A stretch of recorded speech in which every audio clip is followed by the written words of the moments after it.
Bon, tout le monde est là, c'est super. Merci déjà d'avoir répondu à l'invitation. Je suis ravi de vous avoir tous les quatre. C'est la première fois qu'on fait. Merci à toi de nous inviter. Non, c'est un plaisir. C'est la première fois qu'on fait ça. Alors, j'avais déjà fait un live avec Keo Exact. il y a quelques semaines, mais c'est vrai que Eviniz et toi, ICT Student, Student, on s'est jamais parlé d'ailleurs en vrai, hein. On a Je échangé. crois pas, non. Non, Ouais, on a échangé quand même un petit peu par message. on a échangé par écrit, c'est ça. Exactement. Voilà. Donc, l'objectif aujourd'hui, là, c'est déjà en fait, là, vous avez devant vous l'équipe, toute l'équipe de copy trading qui est là, et puis des traders, moi-même. Super, merci Julien pour le retour. Donc, ICT Student qui est le dernier arrivé, Keo qui est arrivé il n'y a pas très longtemps non plus, Vinis, que tout le monde connaît, qui est notre tech lead, et moi-même. Donc on va faire un petit live, à chaque fois je dis ça, j'espère que ça va être le cas, on va essayer de pas faire très, très long, et après ça sera disponible en replay, mais moyennant quand même un peu d'édition, parce que moi je suis pas fan des lives pour cette raison-là, parce qu'il y a toujours des temps morts, on s'emmerde un peu, donc j'essaierai quand même d'éditer un petit peu le live pour que ça soit cool à regarder. Mhm. Alors, j'avais prévu ça en 3 parties, qu'on va essayer de pas faire trop longues, éventuellement 4, on verra. La première, ça serait déjà, ce qui serait cool, c'est que vous vous présentiez, notamment pour ceux qui vous connaissent pas, rapidement, voilà, votre vie, votre œuvre. Et puis ensuite, ce que je vous propose, c'est qu'on aille faire une petite revue de marché, vite fait, parce que c'est vrai que j'en ai pas fait ce week-end, j'en ai pas fait en début de semaine, j'ai pas eu le temps, je suis désolé de ça. Donc là, ça sera peut-être l'occasion justement de confronter un peu nos points de vue. Troisième partie, il y a eu pas mal de questions qui ont été posées, et je pense que ces questions vont certainement permettre de dérouler pas mal de sujets qui tous nous concernent et nous passionnent. Et puis, si l'un d'entre vous a un écran qui traîne avec une charte et une config qui se présente, pourquoi pas envoyer un trade, mais bon, c'est pas l'objectif, hein, je le dis tout de suite. On sait jamais. C'est compliqué d'envoyer un trade et de faire un live en même temps, donc je sais pas, c'est pas mes attentes. Alors, on peut commencer par toi. Et City Student, est-ce que tu peux te présenter un petit peu? Alors bonjour à tous, moi je m'appelle donc ICT Student FR, mon vrai prénom c'est Pierre. J'ai 24 ans et je suis trader du coup je fais uniquement du ICT sur tout ce qui est je suis assez complet en termes d'actifs, je fais du forex, des indices, des matières premières, je fais aussi tout ce qui est obligations du trésor américain, voilà un peu d'actions, etc. Et récemment, j'étais un petit peu dans la crypto-monnaie, mais pas forcément en termes de trading, plus en investissement. Et j'ai commencé du coup à m'y intéresser un peu plus en profondeur lorsque tonton a décidé de m'intégrer dans son système de copy trading. Donc voilà, moi j'ai commencé ICT en 2020 via les mentorships privés. Et du coup, je continue à suivre ses enseignements. Et voilà, j'habite en France, voilà, c'est courte présentation, mais Ok, super. Je le dis tout de suite, hein, pour ceux qui nous écoutent, ceux qui font partie notamment des salons VIP et aussi ceux qui font le copy trading. Là, vous avez vraiment, c'est vrai que bon, c'est un peu moi qui ai ramené les concepts de price action et de ICT dans le trône. Il y a maintenant, il y a à peu près 3 ans. Mais là, on a dans l'équipe à présent avec nous quelqu'un qui est probablement celui qui a passé le plus de temps à étudier ICT, qui maîtrise des concepts que peu d'entre nous maîtrisent. Donc c'est sûr que c'est quelqu'un. Alors je sais que c'est déjà le cas parce qu'il y a un salon dans le forum. Il y a un forum dans le trône qui est à la section salon VIP. Je crois que c'est dans Forum Discussion, et vous avez Daily Review et Concept ICT. Alors, si vous deviez trouver une seule bonne raison de rejoindre le salon VIP, ici vous en avez une, parce qu'il partage des analyses, et c'est super intéressant. Moi-même, je maîtrise pas tous les mentorats d'ICT, parce que j'ai pas pris ce temps, et il y a des choses que j'apprends régulièrement grâce à ce que Pierre partage. Donc, surtout, ne boudez pas votre plaisir d'aller consulter ce qu'il partage. Et super. Alors Cléo, on avait déjà discuté un petit peu ensemble il y a quelques mois dans un live, mais peut-être que tu peux refaire une rapide présentation de voilà comment t'es arrivé ici, etc. Il n'y a aucun problème. Alors déjà, principalement, est-ce que vous m'entendez bien? Alors nous on t'entend très bien et tu passes Ouais, pareil, aucun souci. Ok, parfaitement dans OBS. Donc là-dessus, il n'y a pas y a pas ok, de problème. ok. Alors déjà, ben, en tout cas, enchanté Pierre de t'avoir rencontré parce que je ne t'avais jamais parlé. J'avais jamais entendu le Mais- son de ta voix et c'est bien la première fois. Pareil Donc, pour moi. tu m'as l'air d'être un Enchanté. mec qui vient du sud. Exactement, oui, de Toulouse. Ah, Toulouse, on n'est pas très loin. Ok, génial. Bon, alors, ben, moi, c'est Kéoni. Je m'appelle pas Kéoni dans la vraie vie. Mon vrai prénom, c'est Gauthier. J'avais déjà fait un petit passage sur le trône, et ouais, il me semble, il y a à peu près 2 3 mois avec James. Donc, j'étais invité. On avait fait une petite session de live. D'ailleurs, je crois bien que la session était bien dégueulasse, donc on n'avait pas pris de trade. Mais en tout cas, on avait pu échanger. Alors moi, c'est Oui. simple. J'ai développé ma stratégie ICT en fin d'année 2022. Donc pour moi, c'est un peu plus tardif que ICT, donc que Pierre plutôt. Et en fait, moi, je suis uniquement sur les indices futurs. Donc c'est Nasdaq ou S&P. Je ne touche qu'à ça. Et avant, je ne touchais pas forcément la crypto, uniquement comme toi, Pierre, en investissement. Donc maintenant, depuis que on a eu le copy trading qui s'est développé, bah, bien sûr, je me suis penché sur le Solana. Et là, du coup, bah, je développe un petit peu ma stratégie et surtout mes licornes sur le Solana. Voilà. Donc moi, comme vous le savez, bah, c'est que des stratégies de licorne. Sur les indices, sur la crypto, je prends uniquement des licornes. Je prends rien d'autre. Je peux voir des setups, mais je les prends pas. Je prends uniquement ce qui se présente à moi. Voilà. Et comme vous le savez, ben maintenant, je pense que vous avez l'habitude, et en espérant vous en montrer d'autres et en prendre d'autres. Sinon, je pense que là, j'ai dû faire le tour. Si vous avez des questions après, n'hésitez pas, il n'y a pas de souci. Oui, Et voilà. puis n'hésitez pas à revisionner le live qu'on avait fait avec Keoni, où il présente son setup et d'ailleurs où c'est, je crois, dans les fondamentaux dans la section Salon VIP. Vous allez ici et vous allez dans Apprendre Trading, je crois. Et vous avez ici, voilà, l'an 11, Licorne Setup. Et ça correspond au live qu'on avait fait ensemble avec Keoni je sais plus, il y a quelques mois. Bah, merci Kéo. Et bah, il va nous rester le meilleur d'entre nous. Euh, Viniz, oui, alors Bonjour bah, à tous. salut Viniz. Alors moi, du coup, j'ai rejoint le trône il y a quoi? Il y a bientôt 4 ans maintenant. Enfin, c'était fin 2020, début 2021, en tant qu'élève au début. Puis petit à petit, je me suis passionné pour les analyses très pointues avec à la fois les cours qu'on avait pour les rendre plus simples à digérer. Et puis après, je me suis pensé sur d'autres concepts dont ICT pour pouvoir arriver à les rendre plus faciles à détecter, à comprendre pour les nouveaux. Et donc, je me suis mis à faire pas mal d'indicateurs. Moi, j'ai un job de conseil dans l'IT à côté où je suis à mon compte, où j'accompagne plutôt des grosses structures, des grosses boîtes. Et ça a été un gros passe-temps pour moi d'arriver à décrypter un petit peu tous ces mouvements de prix et de les rendre enfin, faciles à digérer pour des gens plus néophytes. D'où tous les indicateurs que j'ai essayé de construire et puis de mettre à disposition. Donc, vous avez tous pas mal, je pense, essayé au moins une fois les indicateurs. Et puis, depuis un an, je me suis lancé dans le projet fou du copy trading. C'était juste une idée avec James et Tonton à la base. Et, alors, vous le voyez depuis pas longtemps le copy trading, mais moi, ça fait quasiment plus d'un an que je bosse dessus à fond. C'est un très très gros projet pour moi. Et du coup, je suis ravi de voir que ça mayonnaise prend, ça fonctionne plutôt bien. On a de plus en plus de stratégies, de plus en plus de monde sur la plateforme. Et voilà, donc c'est cool. Continuons. Bah merci. Voilà, donc Viniz, c'est bah, tout le monde le connaît, enfin ceux qui sont dans le trône, hein, c'est celui par qui il faut passer pour.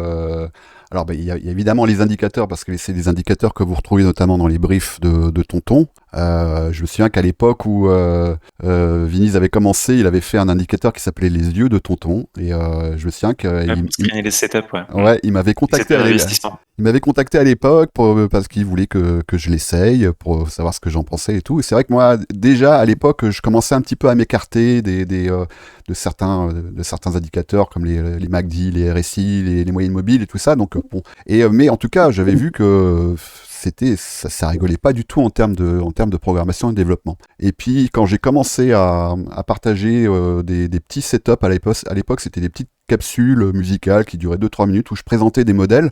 Et Viniz, lui, il était toujours sur le coup. Et le lendemain, il m'envoyait un indicateur qui correspondait au modèle que je venais de présenter. Et c'est comme ça qu'on a commencé à travailler ensemble. Et ça a toujours été un plaisir de travailler avec lui parce qu'il est ultra réactif, ultra intelligent. Mais ça, je le dis devant lui, mais je le pense, je le pense réellement. Et les indicateurs qu'il a développés, moi, font à présent partie de mon quotidien. Donc vous verrez, hein, je le mets à chaque fois dans la description de mes vidéos, mais je le remettrai ici. Il y a un lien qui vous permet d'essayer ces indicateurs gratuitement pendant 4 semaines, je crois, quelque chose comme ça. Et franchement, c'est un peu comme essayer une Tesla. Vous essayez les indicateurs de Venise, vous êtes foutu. Après, vous pourrez plus jamais conduire une autre voiture. Voilà, bon, ça c'est dit. Bon, moi je me présente pas parce que vous voyez ma pomme à peu près toutes les semaines dans les vidéos, vous commencez à savoir à peu près qui je suis. Ce que je vous propose déjà, peut-être dans un premier temps, c'est qu'on regarde un petit peu là les quelques charts. Alors évidemment, n'hésitez pas à partager votre écran. Là actuellement, je partage le mien, mais Kéo, Viniz et Pierre, dans le Discord, vous pouvez faire un partage d'écran et moi je pourrais l'afficher dans la vidéo, dans le live YouTube. Donc faut surtout pas hésiter. Voilà. Okay, pas de souci. Moi, il y a juste une petite réflexion que je me faisais et j'en discutais hier d'ailleurs avec Tonton parce qu'on échange assez régulièrement sur ce qu'on voit du marché et il y a quelque chose que j'ai remarqué. Alors, c'est juste une petite parenthèse parce qu'après, je vais vous laisser la parole. Voilà. Je me souviens, alors là, ici, voilà, on est actuellement, peut-être pas sur une charte en 1 minute que je vais pouvoir vous montrer ça. Il y a un espèce de narratif, quelque chose qui est un petit peu écrit, que tout le monde voit, que tout le monde attend, c'est les fameux 100 000. Entre parenthèses, c'était déjà le narratif quand on était ici à 65 000, c'était déjà le narratif. Et quand on a commencé à prendre ici cette BSL, c'était à nouveau le narratif. 100 000, certains qui commencent à parler de 150, 200, etc. Voilà, on a eu cette longue phase de consolidation là qui a duré 8 mois, dont j'ai parlé déjà dans pas mal de briefs, hein. Et le narratif à présent, c'est tout le monde dit, une fois qu'on aura franchi cette trendline, on va aller aux 100 000. Alors je vais vous montrer un truc. Voilà. C'est juste une réflexion que je m'étais faite parce que je l'ai vécu à l'époque. C'est sur Chronos. Alors je sais pas s'il y a des historiques de crypto.com.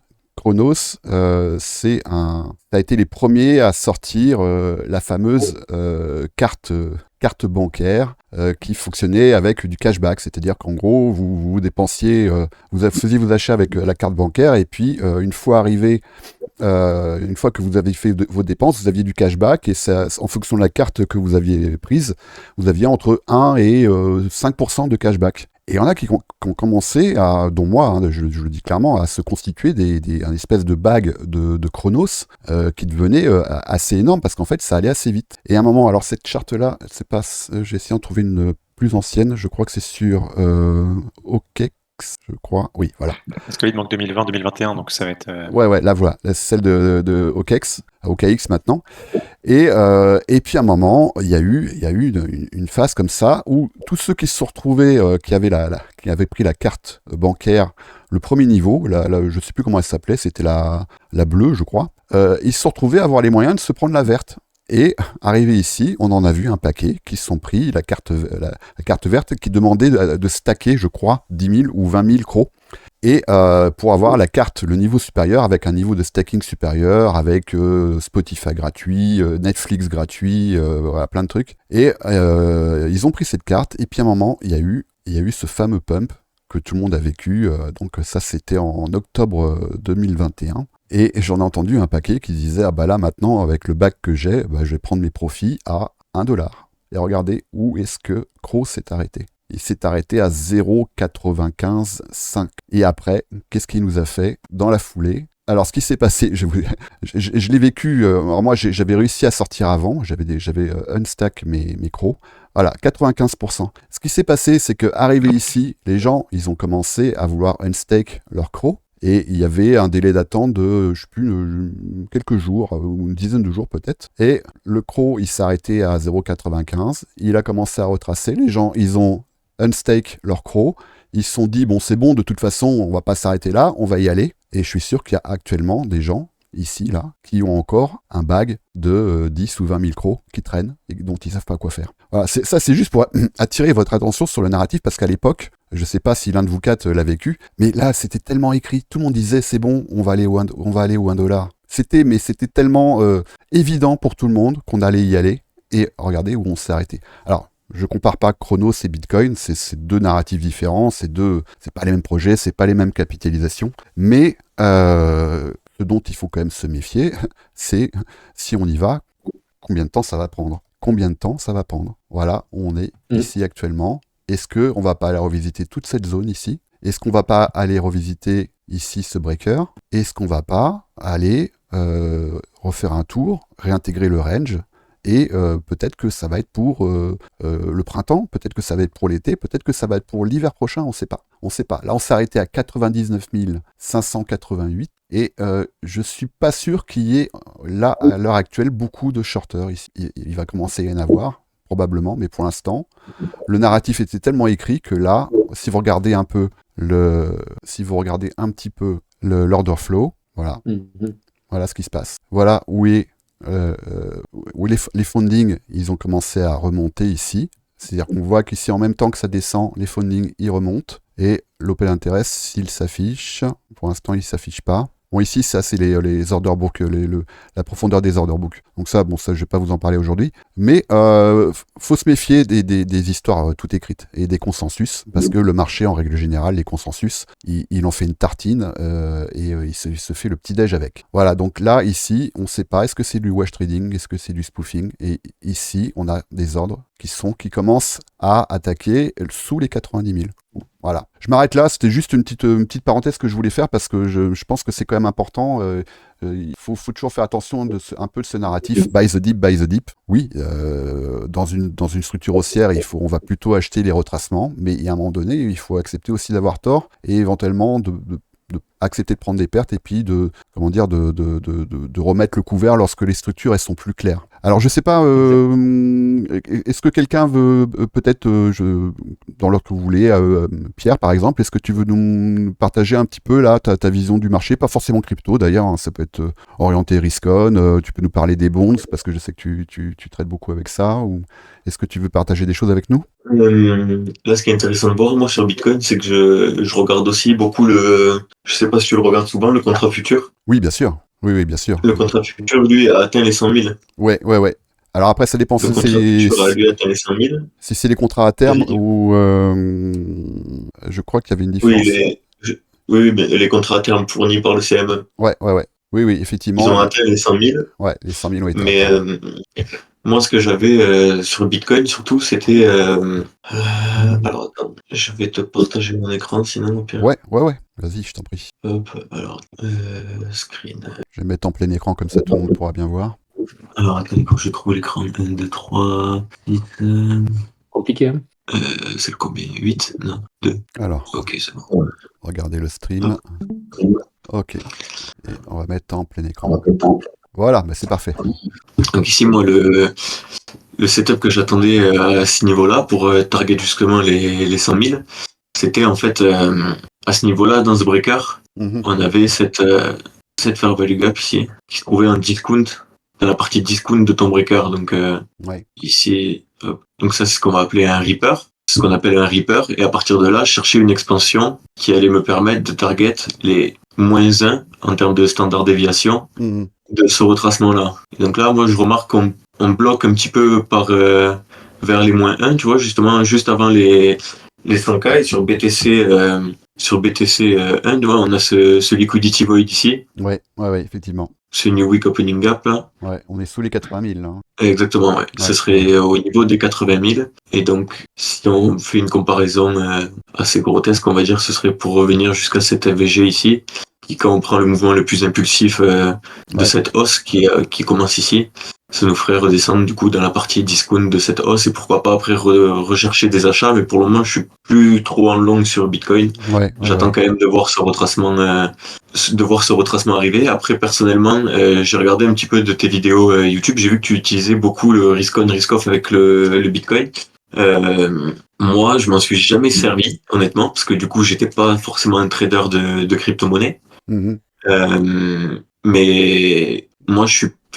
là, ces derniers temps, j'insistais bien justement sur le jeu de liquidité qu'il pouvait y avoir avec l'euro notamment, et c'est vrai que mes dernières analyses, là, je passais pas par le le DXY parce que ça me semblait pas opportun.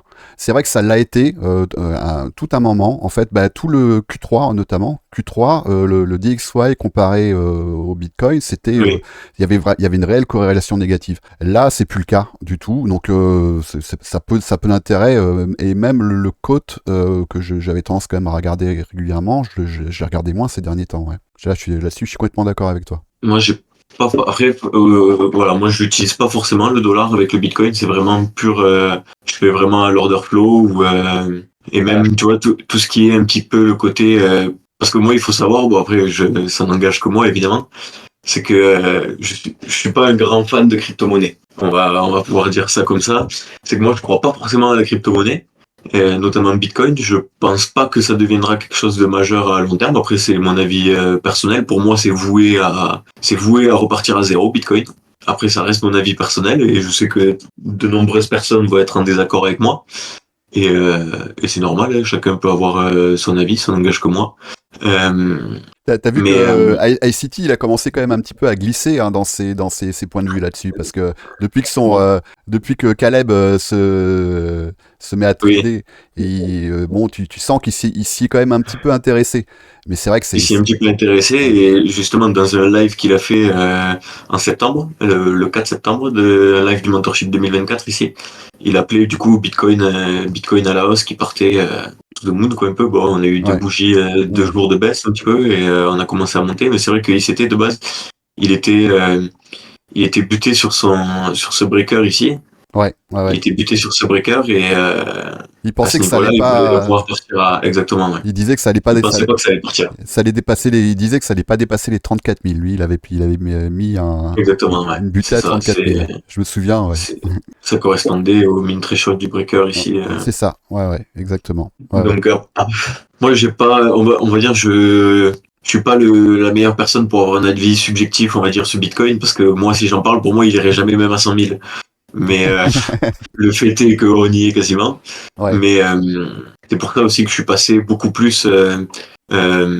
J'ai arrêté l'investissement justement en Bitcoin pour passer plus du côté de trading et moins avoir de risques à long terme. Mmh. Pour justement, entre guillemets, suivre mon instinct personnel qui me dit que c'est voué à l'échec. Mais ça, c'est propre à chacun. Après, moi, je suis plus, tu vois, je sais pas si tu veux continuer à parler de Bitcoin ou d'autres actifs, mais moi, je suis beaucoup plus axé, après, tu vois, ce que tu veux. indice futur ou Forex bonds, etc. De toute façon, il y a un point sur lequel je pense qu'on sera assez d'accord, c'est que là, ces derniers temps, le Bitcoin était quand même pas mal corrélé au Nasdaq. Donc c'est sûr que Oui. si tu nous fais un petit point sur les indices, par exemple, ça va évidemment intéresser ceux qui nous regardent, ça c'est sûr. Donc et puis ça va m'intéresser également parce que moi je le trade aussi, le Nasdaq, pas autant que je voudrais parce que j'ai plus beaucoup de temps pour ça, mais je le trade. J'ai fait un beau trade d'ailleurs ce matin sur le Nasdaq. Mais oui, Je vais te changer de fenêtre. mais je t'en prie, oui. On va aller sur l'écran. N'hésitez pas, Kéo et Vinis, à intervenir. Ouais, bien sûr. J'interviendrai quand il y aura plus de. Est-ce que je suis sur l'écran du Nasdaq Oui, parfait. Donc ici, hop, on peut aller sur du daily directement. Hop. Celui-là, je veux le garder. Pardon. Hop, ok. Donc moi, je partage un petit peu la même vision que ICT, c'est que on arrive à un moment de l'année où on a peut-être créé le high annuel ici. Mm-hmm. Mais j'aurais voulu voir une validation de cette FVG avant. Donc là, je suis un petit peu, on va dire, en attente. Je fais beaucoup en ce moment là de scalping, du coup plus intraday avec les liquidités de session, etc. J'évite de me fier aux billets daily ou aux billets long terme. Ouais. Mais c'est vrai que quand on voit en fait un petit peu toute cette trendline qui est accumulée depuis quelques mois là maintenant, depuis même à partir d'ici, tu vois tous ces lots là. Ouais. Mm. Moi, j'attends quand même une inversion ici de cette FVG avant de me prononcer, mais je serais plus bearish et je pense pas que ce high va être engagé, même si là on le voit actuellement, le dos il est sur un ATH, ES on n'est pas très loin non plus. Ouais. Mais je suis pas forcément haussier sur les indices et on voit quand même qu'il y a toute cette série de small candles, là, de small range, de petits range en fait qui s'accumulent. Ça commence à être on voit qu'il y a un mouvement haussier quand même qui essaie de se former, mais j'arrive pas bien à voir où c'est qu'on peut aller réellement. Tu vois, je vois mal le nouvel ATH avant la fin de l'année quand même. Ouais, je sais pas ce que t'en Sachant que penses, là, mais je me demande si le Gold est pas en train de nous spoiler un peu le Nasdaq. Donc, je sais pas si tu le regardes un petit alors, peu, mais il y a... je regarde pas du tout le gold. Tu vois, la dernière fois que je l'ai regardé, c'était ici.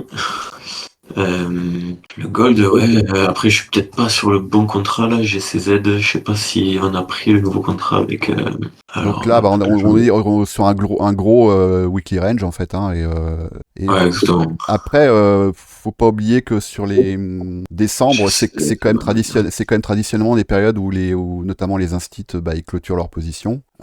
Pour reprendre les mêmes la plupart du temps en janvier, hein, mais c'est Oui, des questions comptables, et ça crée quand même assez souvent une pression à la baisse.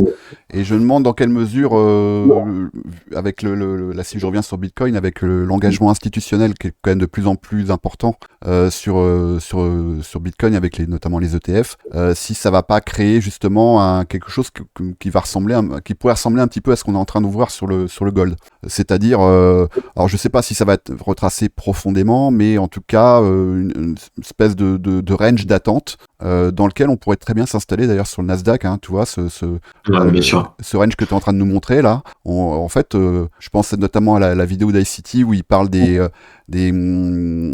sais plus comment elle s'appelle, je crois que c'est celle sur le mentorat 2023 où il dit comment est-ce qu'on peut anticiper les forts décalages, et il parle de compression weekly, de compression daily, et Oui, ça commence à en prendre un peu la gueule, je trouve. exactement. C'est que ça, c'est quelque chose qui vient de comment s'appelle-t-il, de Larry Williams. En fait, quand tu as une contraction dans un range, dans une bougie, tu vois, une bougie daily comme ça, qui peut être, en fait, hop, on va partir à ce niveau-là. Voilà. Donc, on a un grand range qui s'est créé et on a plusieurs jours d'affilée qui restent, qui sont un inside range, en fait, des bougies à l'intérieur d'une autre bougie. Hmm. Et, euh, et ça, généralement, en fait, quand tu dépasses les trois bougies, les trois bougies à l'intérieur, en fait, tu peux anticiper une consolidation prolongée dans le temps. Donc là, le seul chose qui me dérange, c'est que ici, en fait, au final, on n'a pas d'inside candle. Ici, tu vois, on est venu prendre le low ici, on a déjà pris le high en weekly, c'est pareil, on n'a pas forcément, on n'est pas en inside. C'est vrai. Donc Ouais, c'est vraiment ouais. des petits ranges en fait qui continuent, mais il n'y a pas vraiment de mouvement directionnel clair. Et en fait, quand tu vois du coup, attends, je vais juste supprimer quelques trucs au niveau un petit peu plus clair peut-être. Que je vais mettre en 5 minutes, 1 minute, voilà en fait. D'accord. Tu vois, moi même quand je remarque les mouvements intraday, je vois que depuis quelques jours quand même, et même depuis la semaine dernière, on n'a pas vraiment de mouvement. Tu vois, on a des jolis mouvements baissiers, mais c'est pas des mouvements prolongés sur la journée. On n'a pas des jours de tendance claire. Hmm. Et ça, pour moi, quand on n'a pas de profil daily comme ça, pas des jours, enfin, clairement des journées de consolidation au final, parce que même si on bouge énormément dans la journée, on revient toujours au point de départ, quoi. Ouais, ouais, ouais. Et c'est pas quelque chose qui est plaisant à trader actuellement, tu vois. Et c'est même ICT le répète depuis plusieurs années, ça, tu vois, c'est que en fait tu peux ta bougie annuelle, tu peux la découper en fait en plusieurs parties.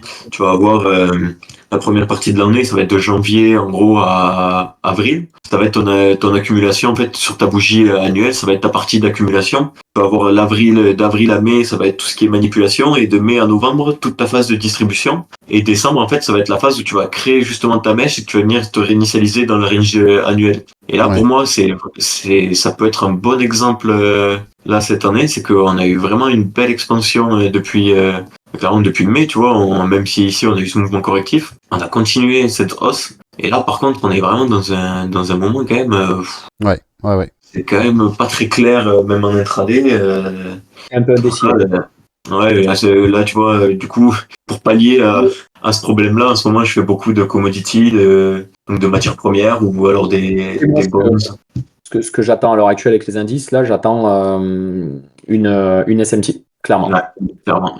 C'est-à-dire, je vois bien un higher high sur Ouais, l'IA. ouais. Ouais, exactement. Qu'il n'y a pas sur le Nasdaq. Et là, en théorie, quand on voit ce genre de mouvement-là, surtout en high time frame, bah là, ça va bien indiquer qu'il peut y avoir derrière un gros retracement parce qu'il y a des relative equal low qui sont monstrueux. Ouais, oui, oui. Là, depuis des mois, depuis Ouais, des ouais, semaines, Ah oui. les charts, c'est que ça, que ça, que ça. Et je me suis fait Ici, pour avoir en me disant, les précédents mois, en me tradant, en me disant, bon, c'est bon, on va aller chercher le previous daily low, tout ça, et on s'arrêtait à quelques ticks et on repartait à l'opposé. Et je me dis, mais ça, c'est pas possible. Donc là, tôt ou tard, ça va venir, hein, on y est. bah, tu vois, quand je regarde, par exemple, ce graphique-là, donc ça, c'est le weekly profile, tu vois. Moi, là, je l'ai pas mis à jour sur ES. Je l'ai pas mis à jour cette semaine encore sur ES. Mais tu vois, en fait, ce que tu dis, justement, c'est que dès que tu as une SMT, c'est que la base de l'SMT, de toute façon, c'est un outil d'accumulation et distribution d'ordre. Donc, tu vois, c'est comme la semaine dernière, ce qui s'est passé sur le lot de la semaine, qui a été créé, du coup, un mardi, classique.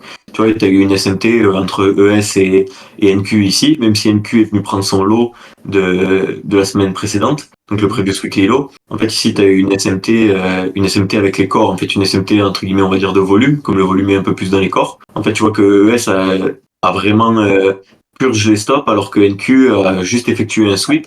Et là, Exactement. ce serait intéressant de voir la même chose, du coup, voilà, en daily, de voir une SMT se former, parce que tu vois, quand je regarde, par exemple, mon chart avec les dernières previous weekly low, etc., c'est quand même, ça reste Bah, aberrant, tu vois, ça, c'est des niveaux qui ont toujours pas été atteints, et il y a quand même pas mal de liquidité, même ici, tu vois, cette FVG, là, ça pourrait être une bonne target, comme si on bien aime sûr. bien cette FVG, ici, en fait, on a vraiment que de la liquidité à prendre, à part cette FVG à reprice, on a rien d'autre, quoi. Bien sûr. Bah là, si tu regardes l'IS, on est à, si je me trompe pas, on est à 30 points, 30 handles de toucher la TH, hein.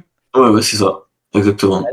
Ça Là, peut se jouer en une session, ça peut se jouer en 2-3 jours. exactement. Avec les news de la journée, rien qu'aujourd'hui, Regarde, il y on a a une news intéressante à ah 9 non, heures. là, c'est à 10 heures, ouais, à 10 heures, donc on a le consumer confidence. Donc, il y a moyen aujourd'hui qu'à 10 heures, donc c'est-à-dire 16 heures, heure française, il y ait un mouvement aussi. Il y a l'FOMC aussi. Mm. À Ouais, 14 heures, ouais, on Faut a les pas, employment. après, faut pas oublier aussi le carburant de tout ça. Souvent, c'est le narratif. Et c'est vrai qu'il y a quand même un gros narratif qui est présent depuis 2008. C'est le fameux Big Short, où tout le monde s'attend tellement, avec notamment tout ce qui se passe au niveau géopolitique, à ce qu'il y ait une grosse punition des marchés. Que je pense, en tout cas sur Bitcoin, j'ai l'impression que c'est ce qui est venu alimenter la récente hausse. C'était ça. Et que à présent, c'est un peu le contraire qui est en train de se passer. Mais je me demande dans quelle mesure, sur les riscons, c'est pas ce qui est en train de se passer également, c'est-à-dire une espèce de mouvement contrarien au narratif qui est quand même de plus en plus présent, qui est ça va corriger, ça va corriger, ça va corriger. Et on voit bien que il y a quand même des vents contraires en haut et en bas. Et ce qui pourrait expliquer ce que tu viens de nous montrer, Pierre, là, cette espèce de range avec c'est quasiment que des doji qu'on a à l'intérieur de ce range, en fait. Hein, c'est que des bougies d'incertitude, quoi. Exactement. Mm. Après, même quand tu regardes au niveau de tout ce qui est tendance saisonnière aussi, alors, hop, laisse-moi juste mettre ça en place. Hop. Ah, mais j'ai mis hop. Donc après, de toute façon, on voit très clairement que la fin d'année, quand même, reste généralement assez calme sur les indices, surtout si on se met sur du daily ici. Tu vois, c'est quand même, comparer les mouvements haussiers qu'on a au mois de novembre, tu vois, après, ça reste quand même, le mois de décembre, il reste vraiment des petits mouvements ou alors juste des corrections, tu vois, mais moi, je suis pas convaincu que sur NQ, on pourra avoir un nouvel ATH. Sur ES, un peu plus quand même. Mais justement, si ce serait très intéressant, comme Kevin a dit, si on avait une SMT à ce niveau-là, ce serait vraiment parfait. On aurait moi, une belle confirmation pour partir en short après, quoi. personnellement, moi, c'est ce que j'attends avant de décider quoi que ce soit. Après, personnellement, selon le biais que je peux avoir, en fait, ça n'empêche pas de générer de l'argent. Mais ouais, j'attends vraiment cette SMT. Je l'attendais déjà depuis quelques semaines. Et là, je me dis que c'est ce qui est en train de se dérouler à l'heure actuelle où on parle, bah, c'est plutôt bon signe. Et après, on verra au mois de décembre, hein. C'est vrai, il faut attendre, en faisant, il faut attendre de voir ce que la Time Frame Daily va proposer un petit peu. Exactement. Bon, après, c'est toujours un peu pénible, entre guillemets, d'attendre comme ça, mais bon, quand tu fais vraiment du scalping, t'as pas réellement besoin de te fier au biais, au biais directionnel majeur. Exactement. Si je vois Time Frame, c'est pas mon setup qui se déroule devant moi, je vois une petite licorne, ça peut être en 1 minute, 5 minutes, 15 minutes, non, c'est juste une terme d'analyse, mais par exemple en 1 ou 5 minutes, et parfois ça peut arriver en 30 secondes, bah, il n'y a pas de souci, je prends. Faire que ce soit 15, 20, 30 ou 40 handles, donc je suis surtout là ces temps-ci sur le Nasdaq, ça va vite, personnellement, et c'est pas des gros mouvements, quoi. Et ça, tu peux le faire plusieurs fois dans la journée. Oui, bien sûr. Bien sûr, bien sûr. Un bon exemple, ça a été hier, par exemple, c'est que hier, moi, j'ai attrapé cette baisse-là. D'ici, en fait, t'avais, je sais pas si vous, Il y avait une licorne magnifique hier. je sais pas si vous allez connaître après entre guillemets, ce type ce type de setup, c'est simplement attraper un reversal, mais, alors, attends, il faut que je le replace comme il faut. 80, 75, voilà. Donc en fait, tu vois, moi, mon setup de hier, donc même si on est fondamentalement haussier, on va dire pour le moment quand même sur les indices, tu vois, la bonne baisse qui s'est produite hier, elle était quand même pas mal à saisir, tu vois, avec le News Event Horizon. Je sais pas si vous connaissez ça. Non, c'est Le quoi? News Event Horizon, vas-y, explique. Alors, le News Event Horizon, c'est un pilier d'ICT. Quand tu vas avoir une New Week Opening Gap, et tu vas prendre le New Week Opening Gap le plus proche de celui-ci. Donc ça peut être n'importe lequel, mais dans les 60 derniers jours, donc comme un look back, tu sais, il s'était enseigné. Et en fait, tu vas venir tracer les 50% entre du coup le New Week Opening Gap qui est en bas entre le high et le New Week Opening Gap le low. Ah oui, d'accord. Et donc les 50%, ça va s'appeler le News Event Horizon. Et si tu ne parviens pas, quand tu franchis en fait avec un peu de displacement ce News Event Horizon, cette ligne, en fait tu vas avoir une très forte probabilité d'aller chercher le New Week Opening Gap qui est en haut. Donc ça peut aider aussi en termes de biais directionnel pour les sessions. Comme là, tu vois, ça s'est passé juste après 9h30. Ça s'était passé juste après 9h30, tu vois. Donc ici, on a échoué. Moi, je suis rentré sur 7 bougies à la réjection. Et j'ai target les 50% en fait du... Ouais, c'est le setup 2024 en fait. Non, le setup 2024, ça va plus être, tu vois, comme je sais pas si aujourd'hui j'étais pas forcément sur les charts là à 7 heures. En fait, ce qu'il a enseigné c'est beaucoup en 2024, là, tu vois, c'est pas réellement produit, mais ça va plus être, en fait, tu vas avoir à 7 heures, en fait, tu vas commencer ton mouvement. Donc, par exemple, tu vas initier une buy side et tu vas initier une sell side. Et donc, par exemple, tu vas avoir une baisse. Et ici, tu vas avoir un setup qui se propose, par exemple, le modèle 2022 ou un breaker, tu vois, par exemple, qui se forme ici, là. Et ta target, ça va être l'initial buy side, du coup, liquidity ici. Celle-ci qui s'est formée entre 7h et 7h30. Donc, on va mettre par là à peu près, tu vois. En fait, ça, c'est son opening range. C'est là où tu vas créer tes premières liquidités, en fait, pour la session. Et ces liquidités-là, elles vont être super importantes, justement, pour, même, tu peux avoir la même chose pour l'Asian. Ça va être super important de les avoir sur ton graphique. Parce que c'est des points de référence algorithmiques que l'algorithme, il va se souvenir, en fait, dans le temps. Je sais pas si j'avais partagé la review, je l'expliquais sur la Zen session. Il faudrait que je vous la partage si jamais je l'avais pas partagé. Parce qu'après, je te dis ça parce que, ouais, au début du mentorat 2024, exactement, il parle de 7h à 7h30 ou 8h, 8h30. À partir du coup de 7h, il y aura une conso qui va se dérouler et à 7h30 jusqu'à la demi-heure restante, jusqu'à 8h par exemple, il peut y avoir une chasse à la liquidité. Donc là, il en parle. Et il me semble, si je me trompe pas, qu'un peu plus tard dans le même mentorat, vu qu'il s'éparpille toujours un peu partout, il explique justement la chasse à la NOG, donc New Week Opening Gap. Ah oui, ça, il a dû le réexpliquer dans le 2024. Il l'avait déjà expliqué en 2023. Ouais, effectivement. Et nous, il n'avait pas axé son travail sur le. Enfin, si, il parlait du consecutive encroachment, donc les 50% de la NOG. Et là, justement, cette année, il parlait pour Caleb, son fils, je crois que c'est Caleb. Hein, ouais, c'est ça. Que justement, il devait se focaliser sur la NOG la plus proche et de targeter le CE, donc les 50%. Et Exactement. en prenant en compte aussi la première FVG qui se produit après 9h30, quoi. Ouais, la première végétation, ça, c'est pas après. Ça, tu vois, c'est des choses. Bon, c'est du c'était tout craché, quoi, mais c'est du répétitif depuis des années, quoi. Enfin, des années, depuis 2023. Ça, il le répète, tu vois. Mais en fait, là, la target logique pour hier, surtout, c'était justement ce NWAG. C'était un vide, quoi, c'était un void. C'était de venir délivrer de la sell side à l'intérieur. Et donc, c'est pour ça, une target comme le CE ici, les 50%, c'était une target logique. Exactement. Mais ouais, actuellement, c'est beaucoup. De toute façon, t'es un petit peu, moi, je pense, obligé de trader vraiment l'order flow, intra-session, etc. Parce que c'est. Pour avoir un biais higher time frame, là, c'est. Waouh. C'est très compliqué. C'est un petit peu compliqué, ouais, exactement. Après, il y a des signatures algorithmiques. Ouais, Après, C'est c'est que pas pour rien qu'ICT, enfin, je sais pas Ouais. si c'est encore le cas, mais je me souviens qu'à l'époque, même sur les mentorats 2022, il lui disait, en décembre, moi, je quitte les écrans, quoi. Et, Exactement, oui, la semaine de Thanksgiving, ouais, à partir de cette semaine, justement, là, la semaine de Thanksgiving, voilà. il quitte les écrans jusqu'au 2e février, jusqu'au 2e mardi du mois de février. Ouais. Allez, non, C'est ça. c'est ça, hein. Donc, Comment? je sais pas si Il c'est fait ça encore le chaque cas, mais, Ah ouais, si, c'est encore le cas, là, il est parti en vacances. Il ouais. a posté hier, tu regardes son Twitter, il en parle justement, quoi. Ouais, il en a parlé, Il y a 23 heures. Il y a hier ou 23 avant-hier, ouais, il me semble que c'est ça, ouais. Ouais, je vois ça, j'y suis devant là, il y a 23 heures, il en parle. Pareil pour. Il montre les trades qu'il fait, du coup, vu qu'il se fait allumer, le pauvre. Et ouais. Ouais, hier, il en a parlé. Bon, il va continuer d'en parler, mais bon. Oui, Et nous c'est dire, après, et nous dire qu'il ne fera plus de mentorat, que c'est terminé, et il va apparaître dans 2 mois en mode ma femme m'a laissé le droit de faire le mentorat, c'est bon, on continue, quoi. exactement, ouais. Bon, il a pas, en fait, moi, ce qui, entre guillemets, commence un petit peu, moi, à m'énerver, tu vois, avec, ça m'énerve pas, mais je trouve ça un petit peu dommage, c'est qu'il fait beaucoup de drama, tu vois, pour pas grand chose, parce qu'au final, il continuerait à enseigner ces choses-là, tout le monde continuerait à le suivre dans tous les cas, tu vois, c'est pas, il a Ouais. pas besoin de tout ça, tu vois. Après, c'est dommage, les mentorats sont géniaux. En fait, quand Ah tu oui, as exactement. 4 heures de vidéo qui se présentent avec E-Beach pendant 3 heures sur les autres traders, comme quoi lui c'est le meilleur, il va gagner la Robbins Cup, qu'après, bah, tu sais, il faut trouver l'information, rester concentré. Tu as 20 minutes de Allez. partie hyper intéressante. Et derrière, pendant 3 heures, 3 heures et demie, il va falloir faire le tri et rester concentré à l'écouter délirer tout seul, pauvrette. Enfin, c'est cool, mais Ouais. c'est vrai que c'est compliqué. Ce qui est pénible avec lui, surtout, c'est ça, c'est qu'il cherche un petit peu à cacher les informations, justement, dans ses vidéos. C'est que quand tu prends une vidéo de 6 heures, il va parler, il va blablater de tout et n'importe quoi pendant 4 heures. Ouais, Et pendant ces 4 heures, au bout d'un moment, il va sortir une pépite et ça fait 3 quarts d'heure, il te parle d'un mec, Patrick Wieland. Ouais, Patrick Wieland, oh là là. Voilà, et il t'en parle pendant 45 minutes et d'un coup, il va sortir quelque chose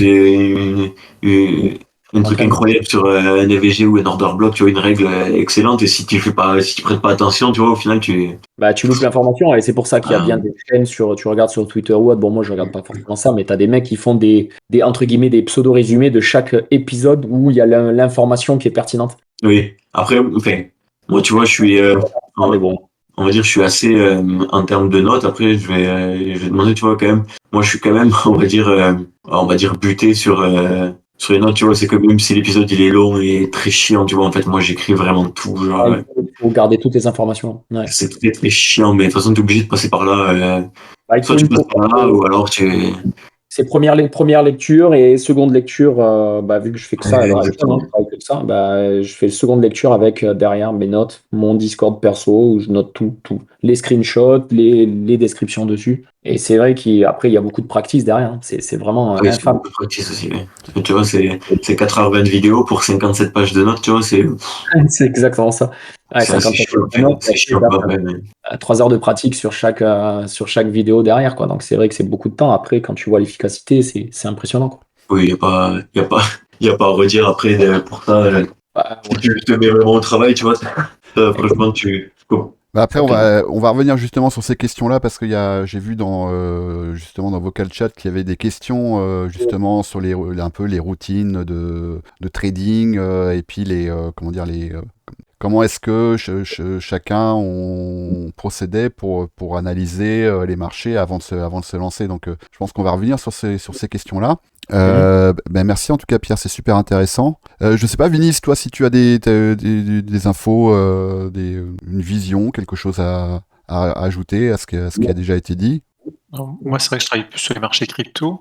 Moi, j'ai pas de vision fixe, je m'adapte un petit peu à ce qui se passe. Globalement, de toute façon, là, j'ai 2 scénarios en tête, hein. C'est soit le BTC nous a fait, comme tu le disais, la petite blague d'aller à 99, 500 ou 600, et puis il nous fait le chemin arrière pour aller chercher un peu de liquidité au sud. Mhm. Dans ce cas-là, moi, mon scénario, il est de se dire, on va peut-être aller retracer sous les zones de conso au niveau des altes. Ouais. Qu'il y a eu quand même l'élection américaine où il y a eu un bon départ, et après il y a comme eu 2 semaines de conso avant que les altes redécollent. Je me demande si dans l'hypothèse d'un BTC baissier, on n'irait pas rechercher sous ces zones de conso. On n'en Au est pas niveau des loin. altes, en tout cas. Ouais. Enfin pour certaines, on n'en est pas loin. On a échangé la semaine dernière, je t'ai dit, je m'attends à un retour bad range. Je sais pas si tu te rappelles la semaine Ouais. dernière quand on discutait. Ouais.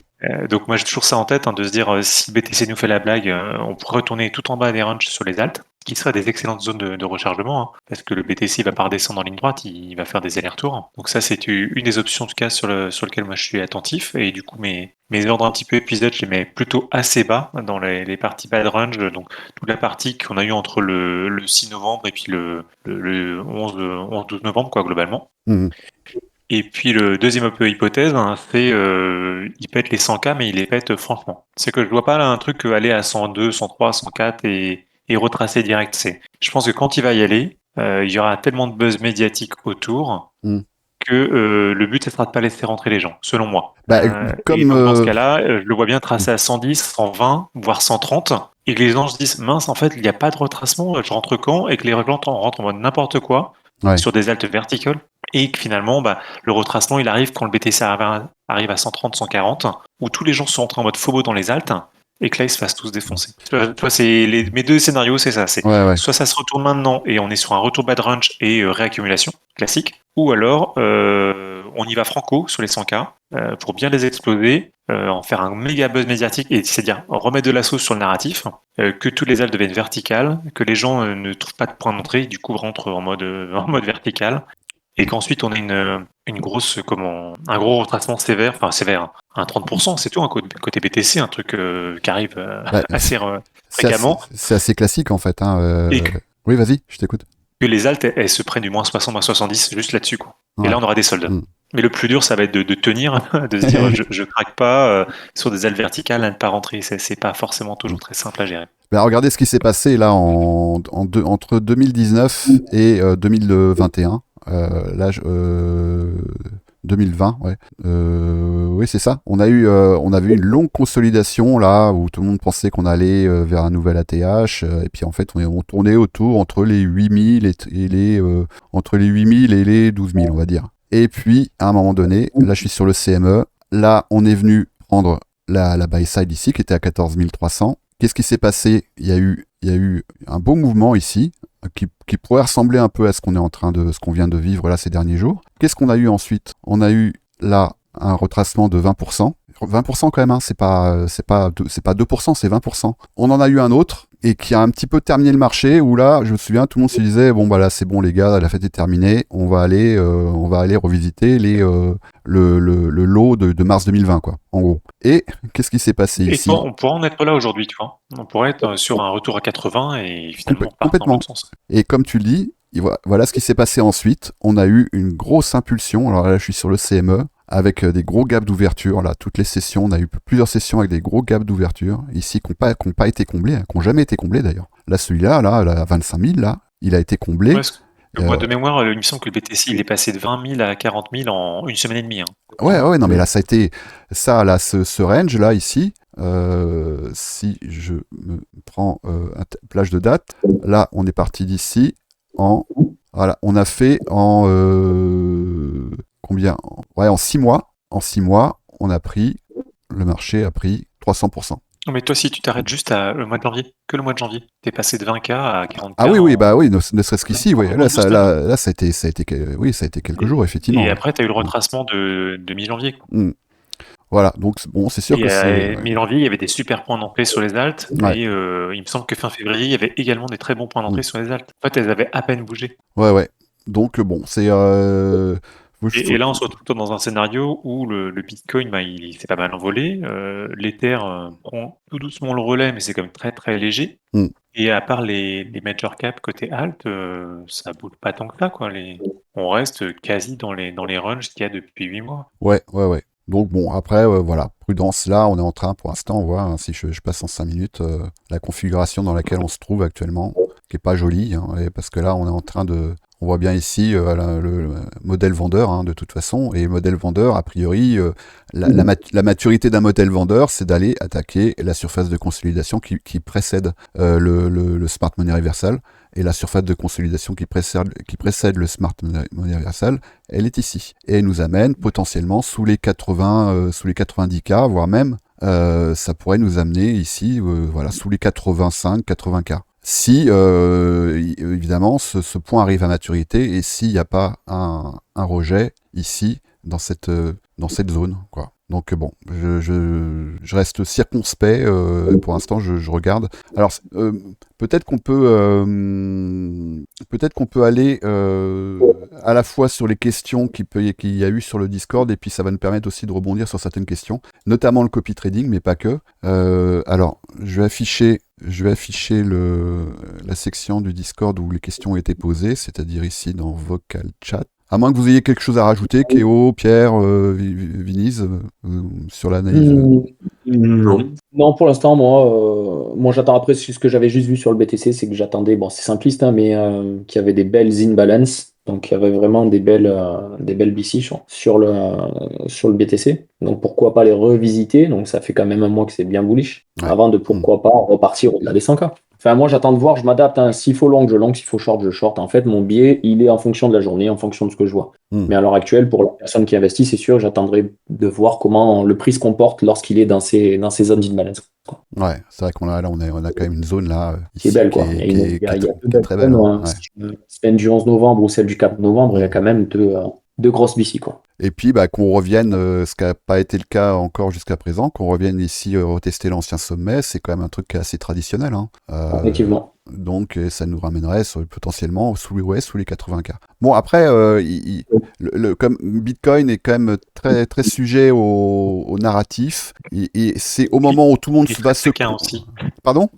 Il est très taquin aussi. Il est très taquin, et c'est au moment où tout le monde se convainc qu'on va aller quelque part. C'est-à-dire qu'au moment où tout le monde va se convaincre que finalement, les gars, c'est ici, rendez-vous sur ce wake-up check, ici, là, que le Bitcoin pourrait réagir. Et il pourrait réagir plus tôt que ce que les gens attendent.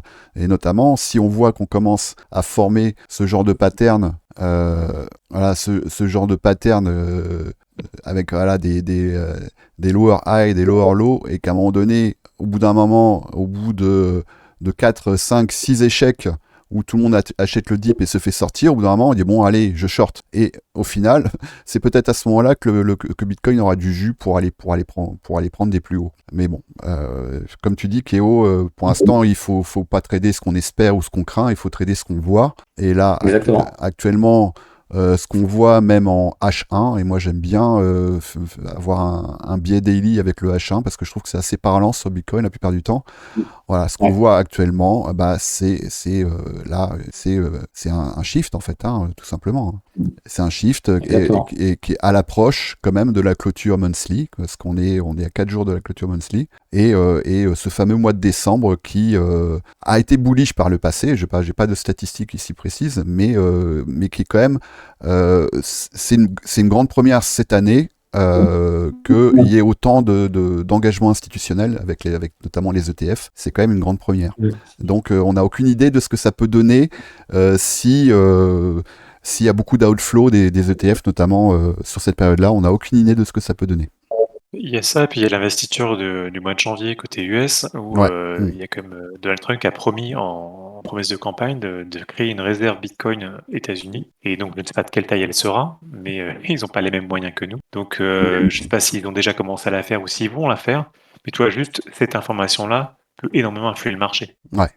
Complètement. C'est ça, il y a beaucoup de choses qui sont quand même très nouvelles, hein, comme tu dis, les ETF, les instits, l'élection américaine, tout ça fait qu'il y a beaucoup de paramètres qui font que le contexte n'est pas vraiment comparable au cycle précédent.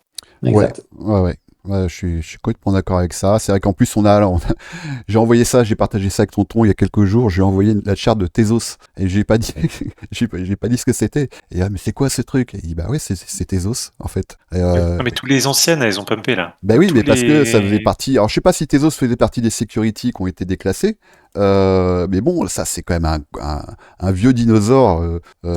Moi, il devait me rester. Il me reste un petit bag de ça parce que j'avais du stacking là-dessus. Et voilà ce qu'a fait Tezos là ces derniers jours. Ce qui est quand même complètement improbable parce que regardez ce qu'il a fait avant. Hein. Voilà Tezos où il est depuis novembre 2022.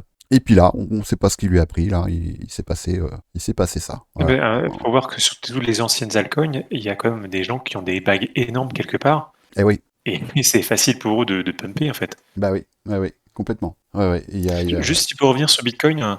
Ouais. Parce que le fait qu'il y ait tous ces paramètres de contexte qui changent, ce qui peut être intéressant, je veux bien que tu remettes la chart si tu l'as, celle que tu avais juste avant. Ouais. Parce qu'on pourra aussi avoir des charts qui se rapprochent de ce qu'on voit sur le Nasdaq ou le SP500. Avec finalement, parce qu'on parlait du scénario où ça va à 80, si on se base sur ce qui se passe au niveau des charts type SP500 ou Nasdaq, tout la conso des 90 pourrait rester en place. Si tu te mets peut-être plus en niveau en 4 heures là, parce que là on voit pas la conso des 90K. Ouais. Attends, en 4 heures. Ouais, ici là Ouais, j'ai peut-être un décalage, mais oui. Tu parles de cette console là? Oui, bah c'est ça, ouais. Celle des 90K. Ouais, voilà, celle des 90. Voilà, tout en. Voilà, si tu prends une charte type Nasdaq ou SP500, c'est des points qui restent en place en fait, avant d'aller faire un ATH. Enfin, typiquement, aujourd'hui, on en parlait tout à l'heure, hein, le Nasdaq et le SP500, ils ont laissé tout leur lot intact.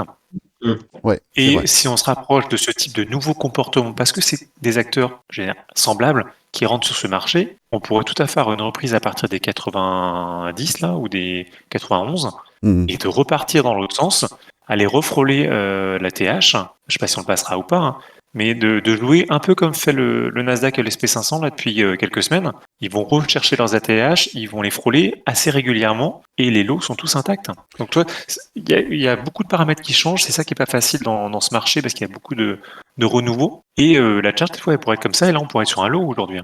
Bah, c'est un vrai lot provisoire, hein, mais... C'est tellement versatile, c'est vrai qu'on voit à quel point, à quelle rapidité le Fear and Greed il passe de 20 à 90.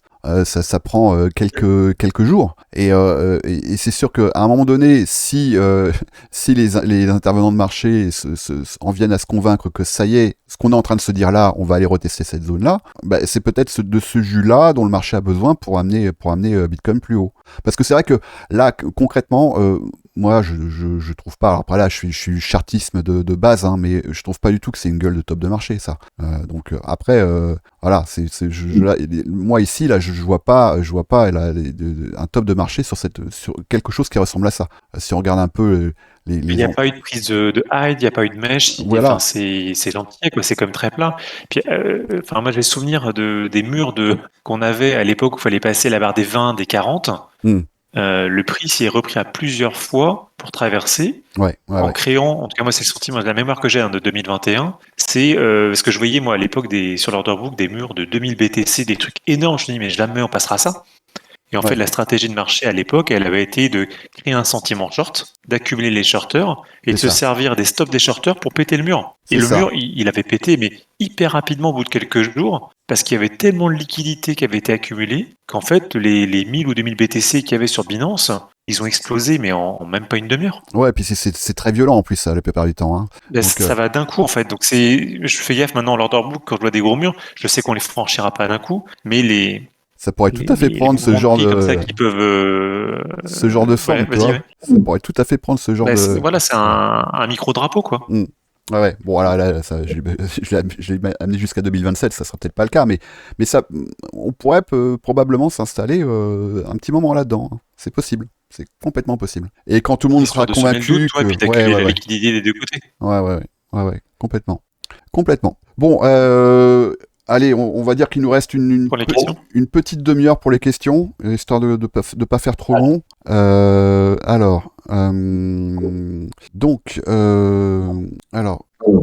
Bon, ça c'est... on va peut-être pas traiter les questions spécifiques au copy trading.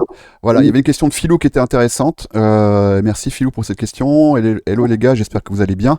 On parle pas mal de la gestion du drawdown, mais pas trop des objectifs à se fixer qui sont tout aussi importants psychologiquement, je pense, dans le trading. Quels sont vos objectifs, rendement mensuel, annuel? Comment gérez-vous votre trading une fois ces objectifs atteints? Est-ce que vous diminuez votre risque? Hâte de voir la rediff et retour très expérimenté comme vous. Merci. Merci Philou pour ta question. Est-ce que quelqu'un veut répondre à cette question? Quelqu'un veut commencer? Je t'en prie. Vas-y Pierre, j'enchaîne moi après. Alors moi personnellement, je vise entre 10 et 20% mensuel. Donc ça c'est mon objectif classique que j'essaye d'atteindre et sur mes comptes propres firmes et sur mon compte personnel. Après honnêtement, une fois atteint, j'essaye toujours de pousser un petit peu plus moi de mon côté sur tout ce qui est propre firme. Mais sur mon compte personnel, après, je touche plus. Tout simplement, je ferme l'accès au compte le reste du mois. une fois l'objectif atteint. Et je trade uniquement en prop firm, et même les prop firm, tu vois, j'essaie quand même d'être, on va dire, raisonnable et limité sur mes attentes et en termes de profit, de target, etc.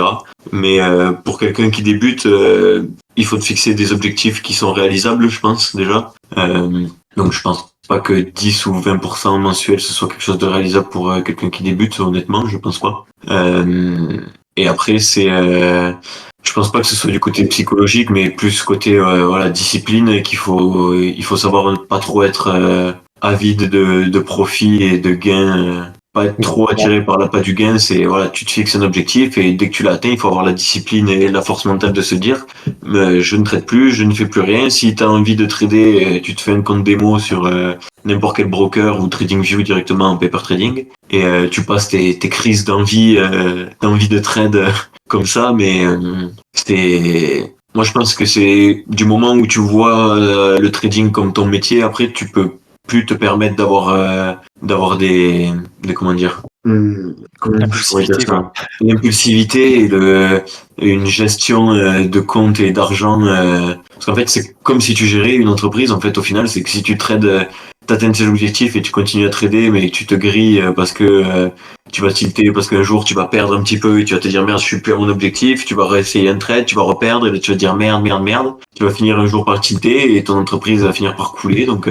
moi je vois ça, il faut le gérer comme une entreprise, se dire que c'est quelque chose de professionnel, que c'est pas un jeu, c'est pas il y a que du moment où tu verras la chose comme quelque chose de professionnel et comme une entreprise à part entière que tu essayes de gérer, que ouais, moi je pense que c'est cette vision-là qu'il faut avoir, et surtout des attentes et des objectifs réalisables pour toi, avec tes compétences, tes connaissances et le temps aussi que tu peux y accorder, parce que quelqu'un qui travaille forcément la journée n'a pas le même temps à y consacrer que quelqu'un qui est libre toute la journée et qui peut se permettre de faire plusieurs sessions ou plusieurs voilà, jours de trading d'affilée, etc. C'est pas moi je pense que j'ai pas réellement de conseils plus approfondis que ça à te donner, mais juste voilà, il faut que tu te disciplines de ce côté-là. Tu te fixes surtout un objectif clair et réalisable pour toi, quelque chose que tu as déjà réalisé plusieurs mois d'affilée. Et une fois que tu as trouvé cet objectif-là, tu essayes de le remplir, et c'est une fois rempli, surtout, c'est avoir cette discipline et cette patience de se dire ok, maintenant je touche plus, j'attends le mois prochain,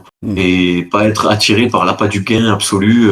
Voilà, moi je pense que c'est surtout comme ça qu'il faut gérer son trading. C'est une entreprise à part entière, c'est ton entreprise et c'est à toi de la gérer, on va dire professionnellement, et après il y a aucune raison pour que, en termes de money management, après il faut adapter ton risque aussi, pareil, tes compétences, tes connaissances, ce que tu es prêt aussi mentalement à voir comme drawdown. Par exemple, tout le monde n'est peut-être pas prêt à accepter un drawdown de $1000 sur un trade avec voilà, donc ça c'est normal, et Peu ça importe le vient avec capital le temps d'ailleurs, après. hein, il y a des fois des chiffres Exactement. psychologiques. Peu importe le capital, tu pourrais avoir 10 000 ou 1 million sur ton compte. Il y en a qui sont pas prêts à accepter un drawdown de risquer $1000 sur un trade, Exactement. même si ces $1000 ne correspondent qu'à 0,001% de leur capital. Non, il y a un seuil psychologique qui est souvent lié aussi à l'enfance, à l'éducation, à la valeur de l'argent dans la famille, La etc. valeur de l'argent, Ouais, exactement, oui. ouais, ouais. C'est que au final, quand tu commences à faire un petit peu d'argent, tu te rends compte que certes tu peux en faire, mais tu peux en perdre aussi, et tu te dis merde, j'en ai gagné 3000 la semaine dernière, c'est ce que je faisais, c'est ce que mes parents faisaient à deux pendant un mois entier, et au final Ah moi oui, je me ouais, retrouve ouais. à le gagner en une semaine, donc j'ai pas forcément envie de perdre cet argent, j'ai pas donc maintenant j'ai gagné cet argent, je modifie mon risque. Il faut pas le voir comme ça, moi je pense que le mieux c'est de voir ça en termes de pourcentage par rapport à ton capital. Tu te fixes un objectif en pourcentage, tes gains tu les regardes en pourcentage, il faut pas être Parce il que faut les pas être chiffres. omnibulé par les chiffres. Voilà, c'est les chiffres, ça vient en fonction, ça dépend du capital. Si quelqu'un qui a 1 million de capital, et ce qui est largement possible en propre firme, quand tu atteins 1 million de capital, par trade, si tu risques $7000 sur l'ensemble de tes comptes, tu vas commencer à avoir des sueurs un petit peu. Alors qu'au final, ça représente le même pourcentage que quelqu'un qui a un compte à $100 et qui en risque $7. Ouais, bah ouais. Les chiffres, pour moi, au début, il faut les éviter, il faut plus regarder ça en pourcentage, et voilà. Après, il n'y a aucune raison d'avoir peur des chiffres, etc.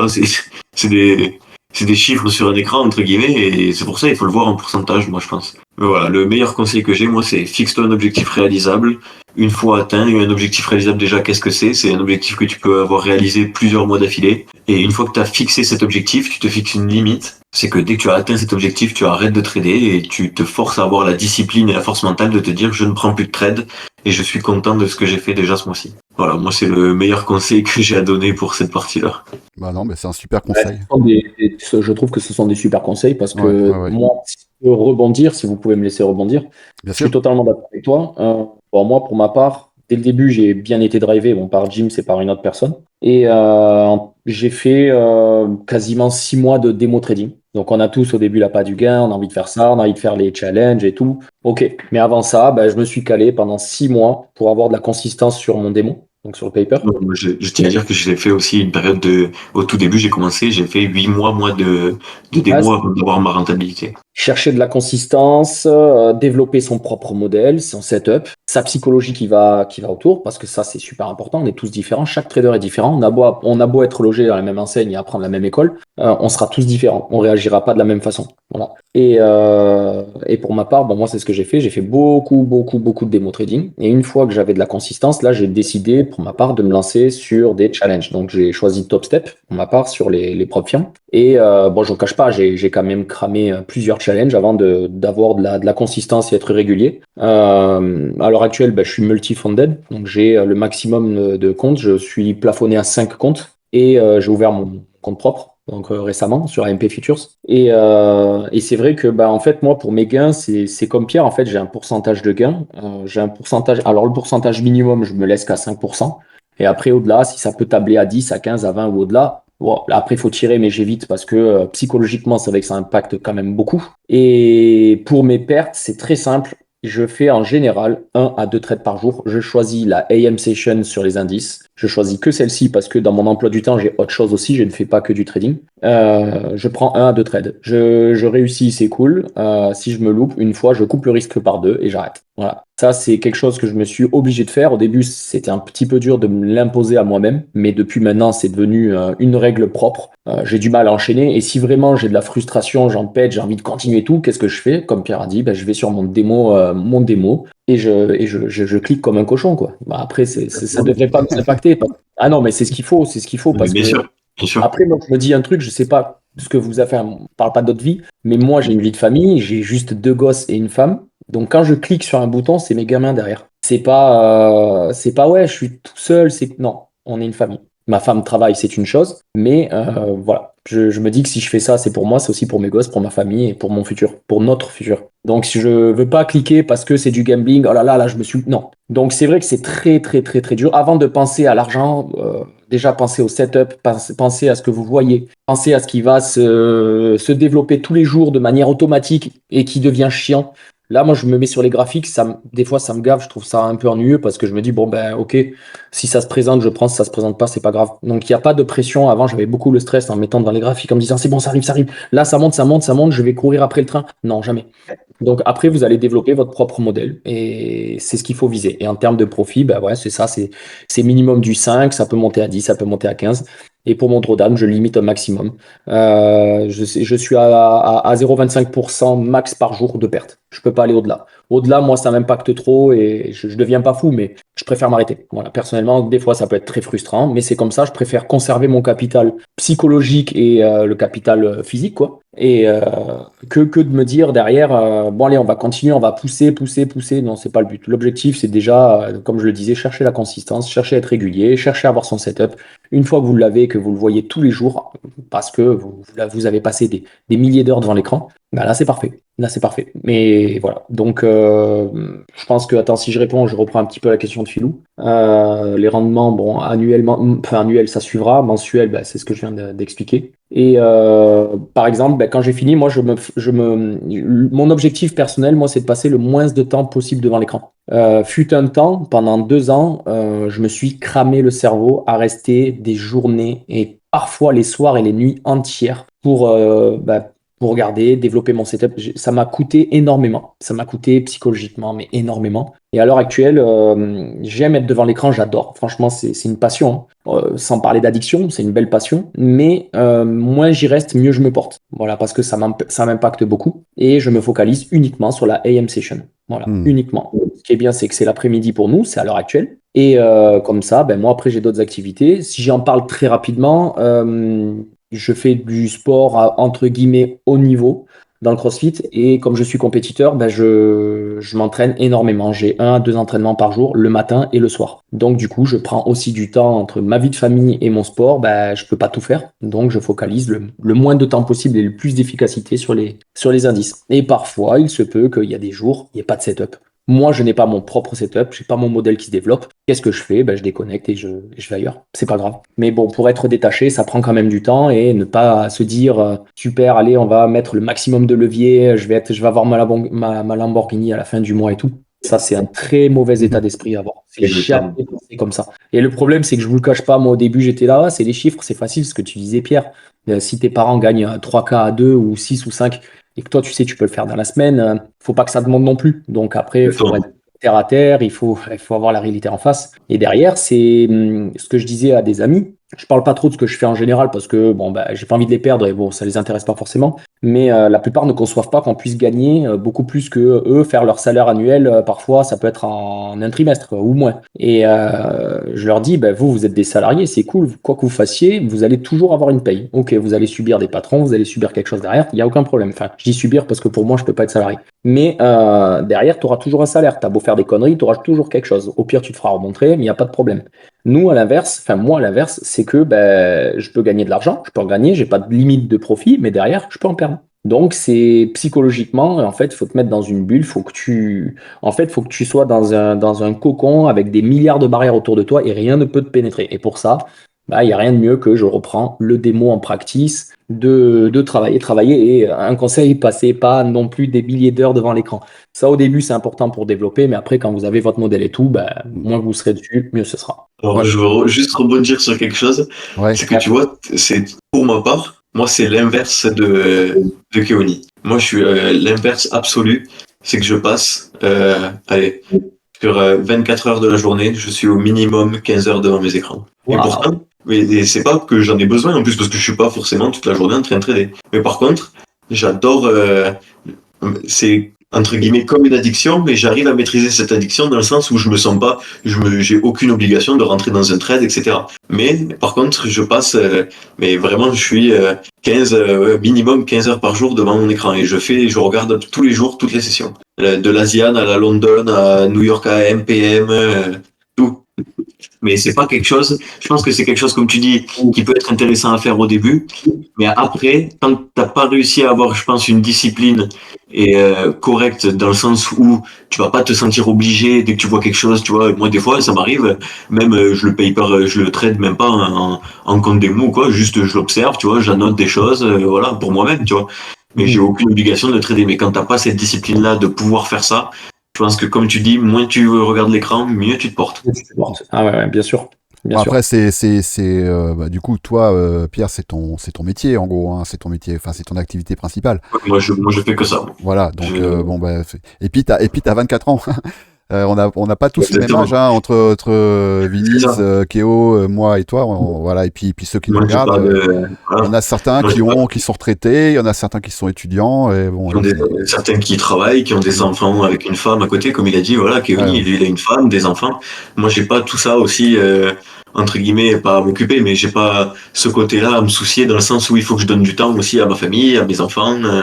Voilà, moi, je suis tout seul, j'ai ma copine, mais je la vois, elle travaille aussi la semaine et on n'habite pas ensemble, donc je la vois le week-end. Voilà, mais après, la semaine, c'est moi et mes écrans, quoi.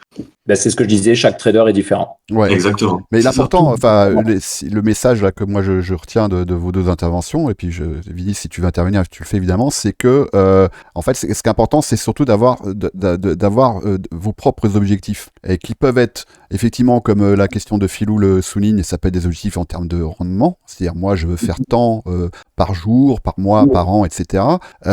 Moi personnellement, alors, c'est vrai que si je me dis bon, allez, si je fais 1% par session, je suis content. Je dis pas que je le fais, mais je suis content si j'arrive à le faire. Mais c'est vrai que moi, ce qui m'importe davantage, et ça, c'est certainement le liseur qui m'a transmis ça, c'est la qualité d'exécution. C'est-à-dire que moi, je suis capable d'être satisfait d'une session où je suis en perte, mais parce que j'ai parfaitement exécuté mes modèles. Et parce que mes modèles, je les connais, je connais leur taux de réussite, et que cette fois-ci, le marché ne leur a pas donné raison. Mais par contre, je suis capable d'être satisfait d'une session perdante parce que j'ai correctement bien exécuter les modèles que j'applique. Donc, c'est sûr que là pour le coup, ça peut être compliqué à comprendre pour quelqu'un comme toi, Pierre, dont c'est le métier et qui peut difficilement se permettre de mettre en avant la beauté du geste, parce que la beauté du geste, là c'est mon côté artiste qui parle. Mais je suis tout à fait d'accord avec toi. Moi, c'est exactement la même chose, même si j'ai un trade gagnant, mais que j'ai pas exécuté comme j'aurais voulu au moment où j'aurais voulu, par exemple, parce que tu vois, des fois même ça m'arrive encore. Par exemple, si je veux rentrer sur un order block et que je vois qu'il est à un petit point ou 0,50, tu vois, de l'open de la bougie, il y a des moments où je vais me dire, allez bon, je rentre quand même, tant pis. Et à la fin du trade, je me débrief à moi-même et je vais me dire, merde, putain, t'es con quoi, ton entrée elle est pas. Voilà, moi je cherche aussi, voilà, ce côté-là, perfection, etc. Après, moi aussi, c'est que, enfin, j'ai envie parce que comme j'ai beaucoup de financés aussi, ça me permet, tu vois, j'ai pas, comment dire, un trade peut me rapporter beaucoup avec l'accumulation des comptes. Exact. C'est vrai. Donc de ce côté, il y a une news. De ce côté-là, tu vois, c'est que dès que tu as envie, même si dès que t'as beaucoup de comptes, en fait, ça devient beaucoup plus facile d'un coup, entre guillemets, c'est que en fait, les gens, il faut qu'ils comprennent une chose, c'est que t'as pas forcément besoin de beaucoup de trades, t'as juste besoin de plus de capital. Parce que si t'as 1 million de capital et que tu fais 1%, c'est pas pareil qu'avec. c'est pas la même chose que si tu fais 1% avec un compte de 100 000, par exemple. Un compte à 100 000 $, tu vois. C'est clair. D'accord. Et donc, mais c'est intéressant quand même de voir les points de vue, tu vois, de justement Keoni. Moi, justement, c'est vraiment, ça m'a surpris. Je pensais pas, du coup, je pensais que c'était vraiment quelqu'un, tu vois, qui était beaucoup sur les écrans. Mais en fait, pas du tout, non, tu vois. Mieux il regarde, moins de temps il passe devant les charts, mieux il se porte. Moi, je l'ai été pendant longtemps, je reviens là-dessus, je l'ai été, hein, j'ai abusé, mais après, tu sais, comme je te dis, hein, quand tu as une vie de famille, quand derrière, tu as des activités où moi j'ai des objectifs plus de l'ordre sportif, ouais, je me dis, il faut faire la part des choses, après, tu as des gosses et tout, donc je l'ai été, mais à l'heure actuelle, moi, comme je te dis, quand j'ai mon modèle, je vois qu'il se présente, ça passe, un trade, quelques handles, terminé. Voilà, je clôture. Et personnellement, ça ne m'impacte pas psychologiquement. Je me porte très bien. Même quand j'ai des pertes, je les accepte, c'est fini, je clôture. Et dans le fond, mes objectifs sont quasiment toujours atteints tous les mois. Voilà. Bah, bravo. Moi, j'ai encore un modèle différent du vôtre. On est tous vraiment différents parce que moi, je pense, autant d'heures, voire plus que Pierre sur les écrans. Parce que déjà, c'est mon taf d'être dans l'IT. Mais pas sur les charts forcément, en fait. Moi, j'ai plutôt fait le choix de l'automatisation. Même si les rendements sont quelquefois moindres, mais au moins on est sur quelque chose qui pour moi est continu, qui permet de m'éclipser aussi la contrainte de la gestion émotionnelle du trading, parce que quelquefois c'est comme très très impactant. Et moi je peux pas avoir le nez sur la charte tout le temps, toute la journée, et en suivi ça demande trop d'énergie, enfin pour moi en tout cas. Donc moi le choix que j'ai fait, il est plutôt d'aller automatiser une partie des setups, prendre plutôt des petits gains, mais de manière régulière, et de faire de la supervision en fait tout simplement, pas d'être le nez sur la charte ou à stresser dans les deux sens, soit en positif soit en négatif, quoi. Bien sûr. Je pense que chacun a aussi des approches qui correspondent à son contexte. Exactement. Ouais. Bah tu vois Philou, le meilleur équilibre possible. Pour répondre à ta question, bah là tu as eu 4 en gros, enfin on se rejoint quand même globalement évidemment sur la gestion du risque, etc. Mais là on ne peut être que d'accord, mais globalement tu auras 4 visions différentes, et si on interrogeait une 5e personne, si on interrogeait Tonton, Ponzi ou Blue, et je pense qu'ils auraient un discours certainement différent d'une autre. Mais voilà, globalement, on va passer à une autre question pour essayer d'en traiter au moins quelques-unes. Bon, là, question là, sur le copy trading, sur l'assistant technique, Vinis, là peut-être que tu peux répondre. On peut en dire 2 mots, mais Ouais. globalement, on a été complètement débordé par les multiples demandes d'assistance technique, avec des questions qui étaient tellement redondantes, les gens qui faisaient aucun effort pour rechercher, que franchement, pour être très clair, on en a eu marre. de donner gratuitement notre temps à des gens qui faisaient aucun effort. Et il y a des demandes, enfin, je donne juste un exemple, des gens qui n'arrivaient pas à faire un scroll sur un écran, des trucs comme ça. On m'a demandé, tiens, il y a 2-3 jours, James, où était la stratégie Game of Thrones? Donc, j'ai répondu à la personne de scroller en bas de l'écran. Enfin, on a des demandes qui sont tellement farfelues, qui nous consomment tellement d'énergie, qu'on a été obligé de mettre des barrières. Et Ouais. une de ces barrières, c'est de se dire, en plus, c'est pas une grosse barrière. On vous demande, si vous avez besoin d'être accompagné, on le fera bien volontiers. Mais vu que ça nous prend énormément de temps, on vous demande une contribution financière, qui est pas énorme, hein, là c'est 60 euros. Si jamais il y a des abus, peut-être que je l'augmenterai.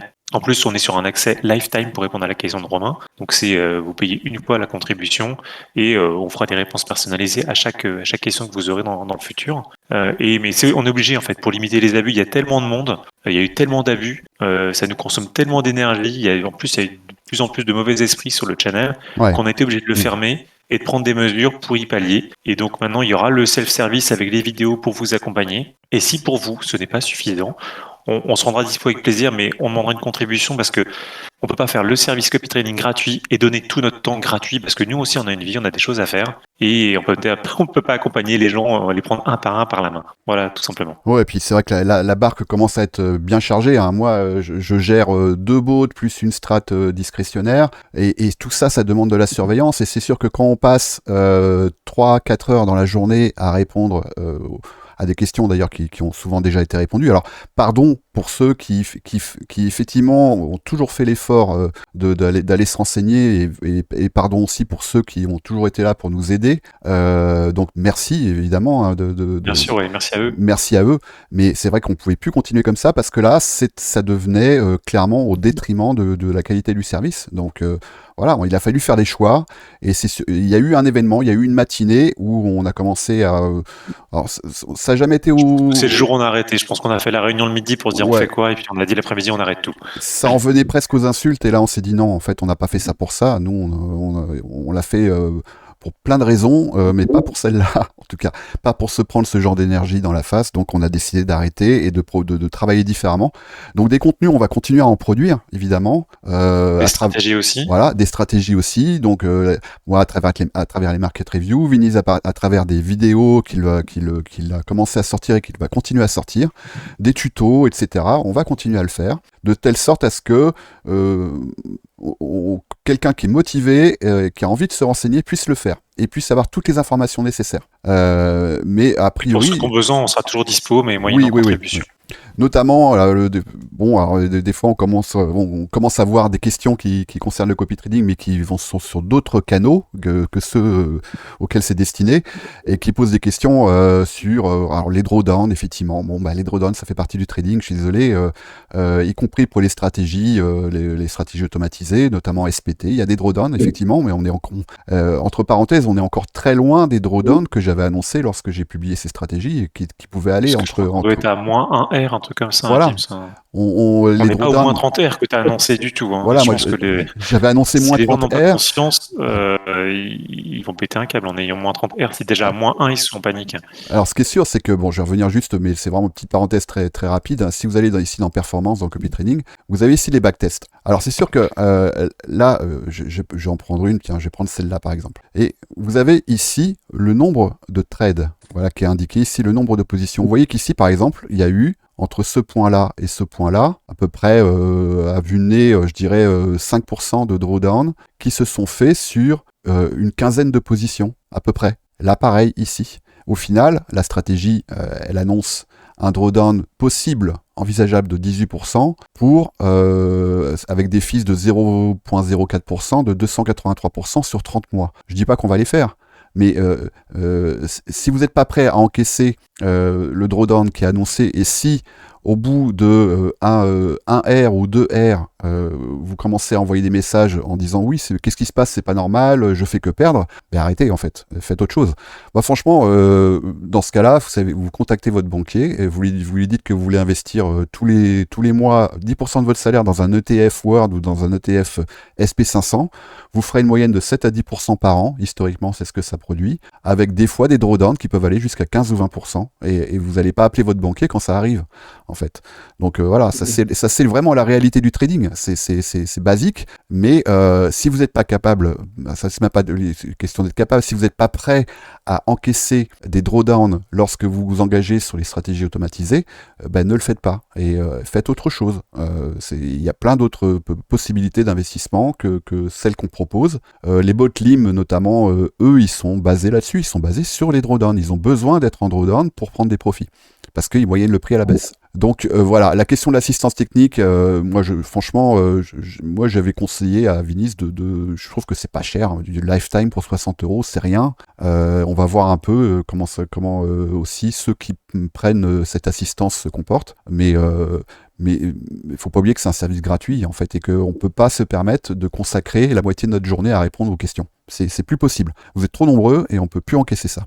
Alors, on va continuer. ES qui posait une question. Oui, j'ai une question concernant les indices. Pourriez-vous nous montrer quand éviter et quand privilégier de trader la session AM selon l'action du prix passé? Pouvez-vous également expliquer ce qu'est un IO Fed et comment alors, il y a beaucoup de questions. Comment identifier clairement le biais horaire daily pour pouvoir trader correctement nos sessions? En l'occurrence, pour moi, euro, GBP, dollar et le gold sur la session Londres et les indices New York. Alors, là, ça pourrait faire l'objet d'une vidéo complète, ES, hein, ta question.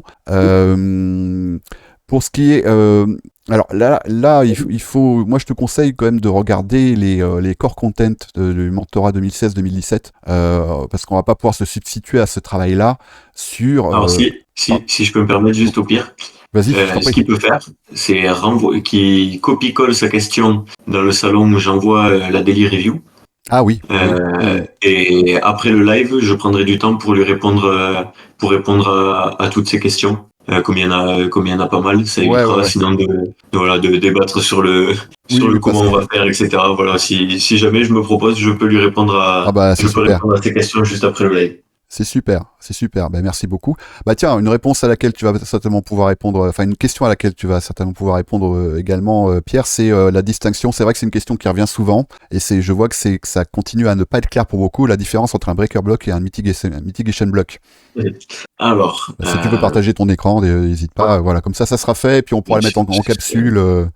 C'est ce que je vais faire. Hop, je te partage mon D'ailleurs, écran. j'en profite. Dans les indicateurs qui sont à l'essai, il y en a un qui est dédié sur les order blocks sur lequel j'avais bossé sur le sujet de la distinction des breakers et des mitigation blocks. Ouais. Ça, c'est vrai que ça pourrait aider, ouais. Alors. De quoi dessiner. C'est bon, on te voit. Ok, parfait. Hop. Alors, la différence la plus simple à comprendre entre un mitigation et un breaker, c'est que alors, tu as ce mouvement-là, on va partir comme ça, hop, ici. Voilà, donc, un high s'est formé ici. Hop, on va marquer H. Et ici, tu vois, un lower high, ici. Ok, donc ici, on ne fait pas de plus haut par rapport à ce point-là. Si tu as un objectif, une target plus basse, je vais essayer de choisir les termes français. Si tu as une target plus basse, tu vas pouvoir prendre cette bougie. Je vais te montrer des exemples graphiques juste après. Pour revenir t'appuyer dessus, il mitigate les ordres qui se trouvent à l'intérieur ici. En fait, la différence principale entre mitigation et un breaker, c'est que, hop, je vais le faire comme ça, et là, on va le faire, hop, alors attends, désolé, hop, je suis pas trop habitué à dessiner tout ça. Hop, voilà. Hop. Ici, tu vas voir ce qu'on appelle la mitigation, et ici, hop, tu vas voir ce qu'on appelle un breaker. Donc en fait, ton breaker, la chose importante à comprendre, c'est qu'est-ce qui se passe réellement quand on forme un breaker. Quand on forme un breaker, c'est que tu as forcément ici ce qu'on va appeler des BSL, donc des buy stop, une buy side liquidity, donc des ordres qui sont restés en haut, donc sous forme de stop loss. En fait, ici, l'algorithme va envoyer des ordres acheteurs pour aller chercher cette liquidité buy side, avec toujours un objectif de profit qui est une target qui est à la baisse. Donc, par exemple, un FVG qui est dans une zone discount. Et ici, quand tu vas repasser sous ce breaker, on va lorsque tu reviens dedans, en fait, ce système ici, c'est un breaker, mais c'est toujours une mitigation, parce qu'en fait, ça va permettre à l'algorithme de transformer ces ordres longs en ordre short, parce qu'à ce moment-là, toute cette partie ici, sous cette bougie, il est en perte. Ici, en fait, les ordres acheteurs sont en perte. Mais ils ont tellement, en fait, il faut partir du principe, il n'y a pas de limite, en fait, au niveau drawdown, etc.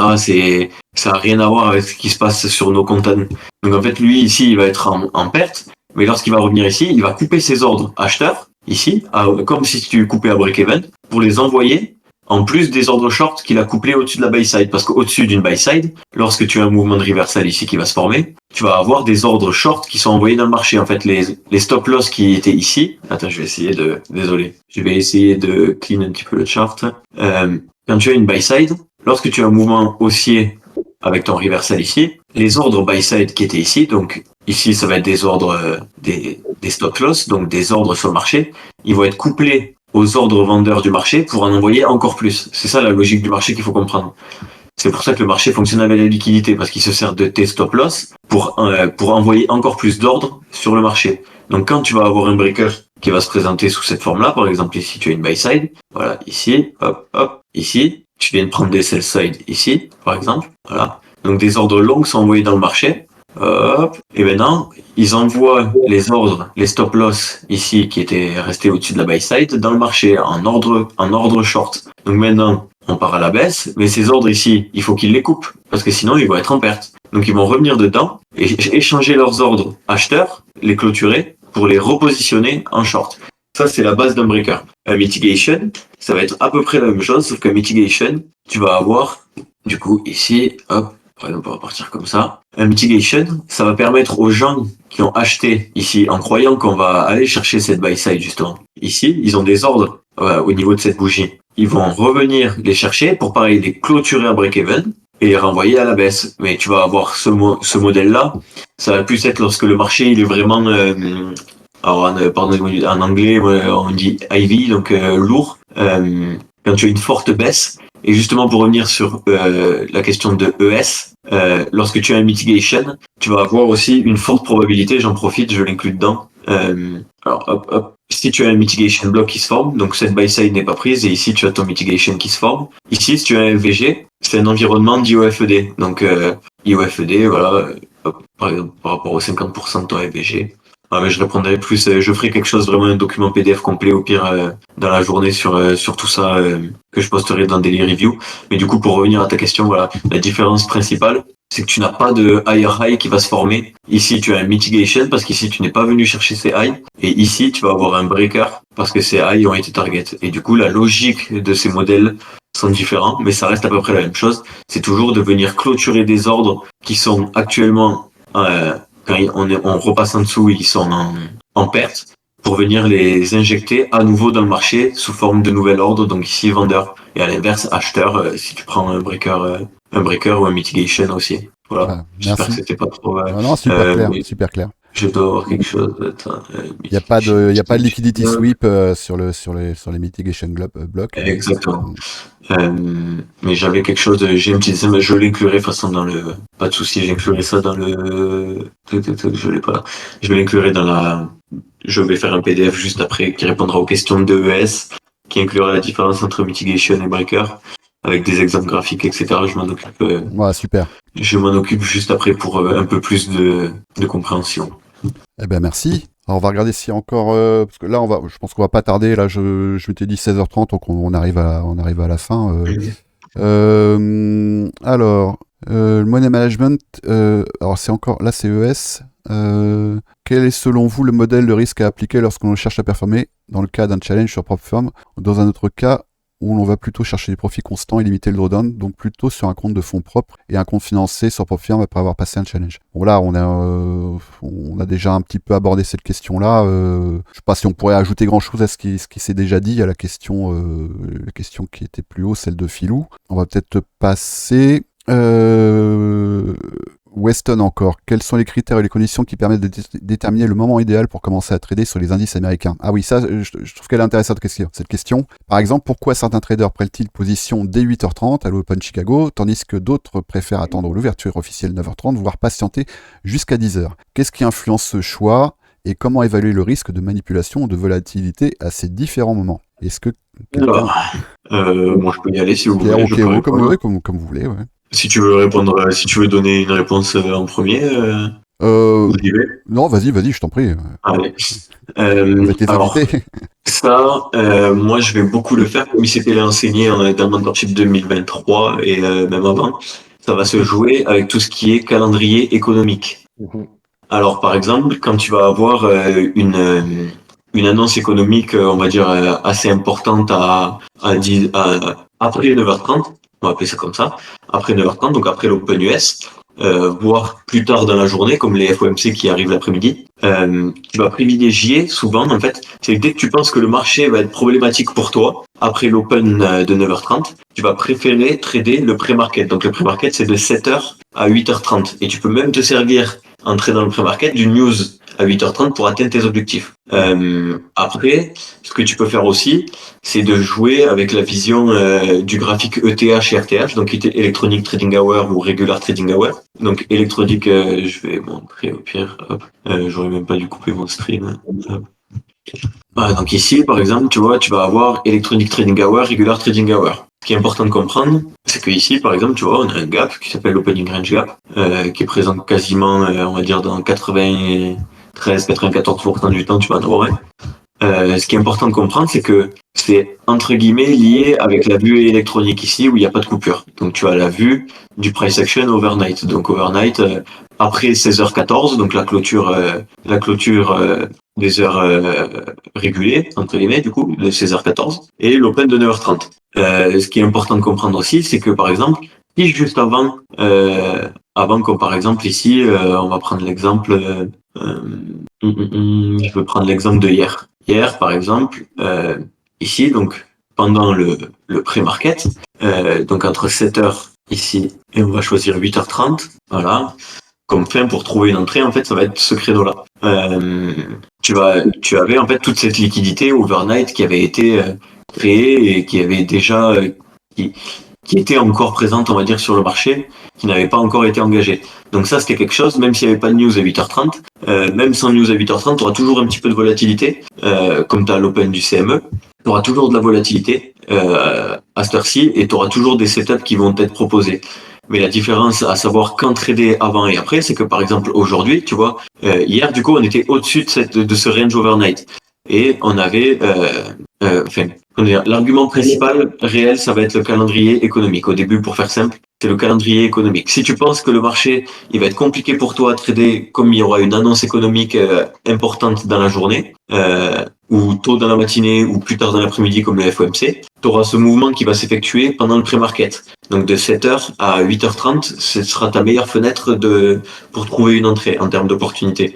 Après, si tu n'as rien pendant ce pré-market comme ici, tu peux trouver, tu vois, comme ici, il n'y avait pas grand chose à faire. Ou alors, tu pouvais toujours essayer de prendre un setup à ce niveau-là pour aller target les equal high, tu vois, si tu avais un setup potentiel qui se formait, tu vois, autour des 8h30. Donc ça pouvait être un setup potentiel, comme tu avais plusieurs news importantes après à 9h, à 10h, et le FOMC minutes ce soir, plus tard dans la journée à 14h heure US. Mais ça va vraiment être, c'est quelque chose à backtester sur ton graphique, c'est de regarder les annonces économiques majeures qui se passent dans la matinée et de regarder qu'est-ce qui se passe au pré-market à ce moment-là. C'est que très souvent, dès que tu vas avoir des difficultés, des price action comme ici, tu auras très souvent une opportunité très claire, très, très précise et prenable sans capacité, on va dire, extrême. Pendant ce pré-market. Mais pour ça, si tu veux après plus de détails, etc., tu peux t'orienter sur les vidéos du Mentorship 2023.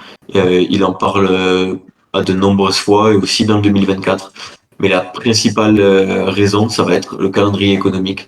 C'est en fonction des news que tu attends dans ta journée et l'anticipation de la journée, du price action journalier que tu veux avoir. En fait, tu vois, comme ici, une consolidation, on a le FOMC plus tard dans la journée, c'est la semaine de Thanksgiving, donc on a un jour férié dans la semaine, donc t'as pas de grande attente. Là, ça aurait pu être une journée où je me serais concentré sur le pré-market pour target potentiellement ces equal high ici, par exemple. Mais moi, c'est... Petite parenthèse, moi, c'est une des raisons pour lesquelles j'affectionne tout particulièrement la pré-London et la London, parce que on est sur une petite fenêtre de calme et il y a souvent peu importe les news échos. Alors c'est sûr qu'avant une grosse news écho, on va avoir affaire à souvent des structures de consolidation, mais ça se trade quand même. mais j'aime bien moi trader ces fenêtres-là, notamment sur le gold. Je trade beaucoup moins le forex, même plus du tout le forex depuis quelques temps. Il parle aussi à ICT, et ça faut que tu ailles voir dans les Market Maker séries. Notamment d'un petit rituel qui peut se passer sur les paires majeures, hein, sur le câble et puis sur l'euro USD entre 7h et 8h30 et après entre 8h et l'ouverture de New York. Et là c'est un petit rituel que tu peux observer, notamment alors, sur le gold, il y a un petit rituel qui se passe souvent sur les shifts entre 7h en pré-London, c'est sur 1h30, juste avant l'ouverture de la London, entre 1h30 et 3h. Et après, donc là, ça, c'est pas forcément tributaire des conditions du calendrier des News Echo. Et là-dessus, faut que tu ailles voir les Market Maker Series, et puis tu vas peut-être me parler, retrouver ça, Pierre, lorsqu'il parle. Dis-moi. Il y a 4 vidéos. C'est une playlist où il y a 4 vidéos. Market Maker Forex Series. Ouais, bah c'est ça. Celle-ci. Ouais. Où là, il en parle. Bon, là, c'est vrai que c'est plus orienté sur le forex. Après aussi, tu as la structure qui entre en jeu de toute manière. Ouais. C'est que si tu vois une phase de consolidation, tu attends toujours ton displacement avant de trader la sortie de consolidation. Et si t'as rien qui se passe pendant ta fenêtre, ça peut arriver. C'est pas grave, tu auras toujours une opportunité dans la journée avec toutes les macros, avec tout ce qui existe. Exactement. Tout ce que ICT enseigne, tu auras toujours une opportunité. Là, par exemple, ça va être, si je me trompe pas, 10h50. On est quand même dans une consolidation un peu foireuse sur les indices. Donc, sûrement, la 10 macro, ce qui s'appelle, donc de 10h50 à 11h10, va délivrer un mouvement sur les indices. Ouais. Et tu auras un setup qui va se former à ce niveau-là. Et ça, c'est des choses que tu peux anticiper juste par la phase de marché, la structure actuelle, le calendrier économique et un peu d'expérience aussi. Mais moi, c'est avec quoi je me base pour trader pré-market ou attendre justement l'Open US. Ça va être basé sur sa structure, calendrier économique et ce que j'anticipe de la journée. Mais c'est vrai que oui, des fois à 8h30, de toute façon, tu le vois, tu vois bien qu'il y a eu un liquidity sweep et tu vois un displacement, tu sais que bon, t'as pas forcément besoin, tu targetes un 2 ou 3 pour 1, tu sais que tu as quand même de grandes chances de choper ce move-là, même si tu fais pas toute l'amplitude. C'était tout bête, mais ici, l'exemple type, ça va être, l'exemple type, ça peut être ici.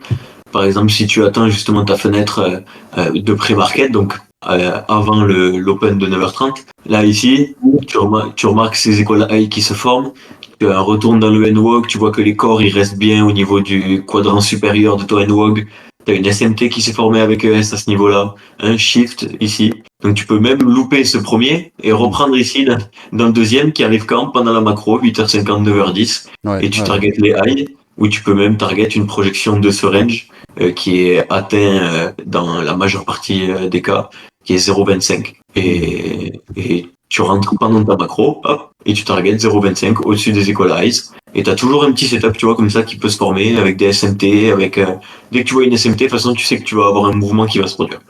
Ok. Là, par exemple, on en a une en cours sur le SP actuellement. Ben merci Pierre. De toute façon, n'hésitez pas à échanger avec Pierre sur ces questions-là dans ce salon-là du forum, dans le salon VIP.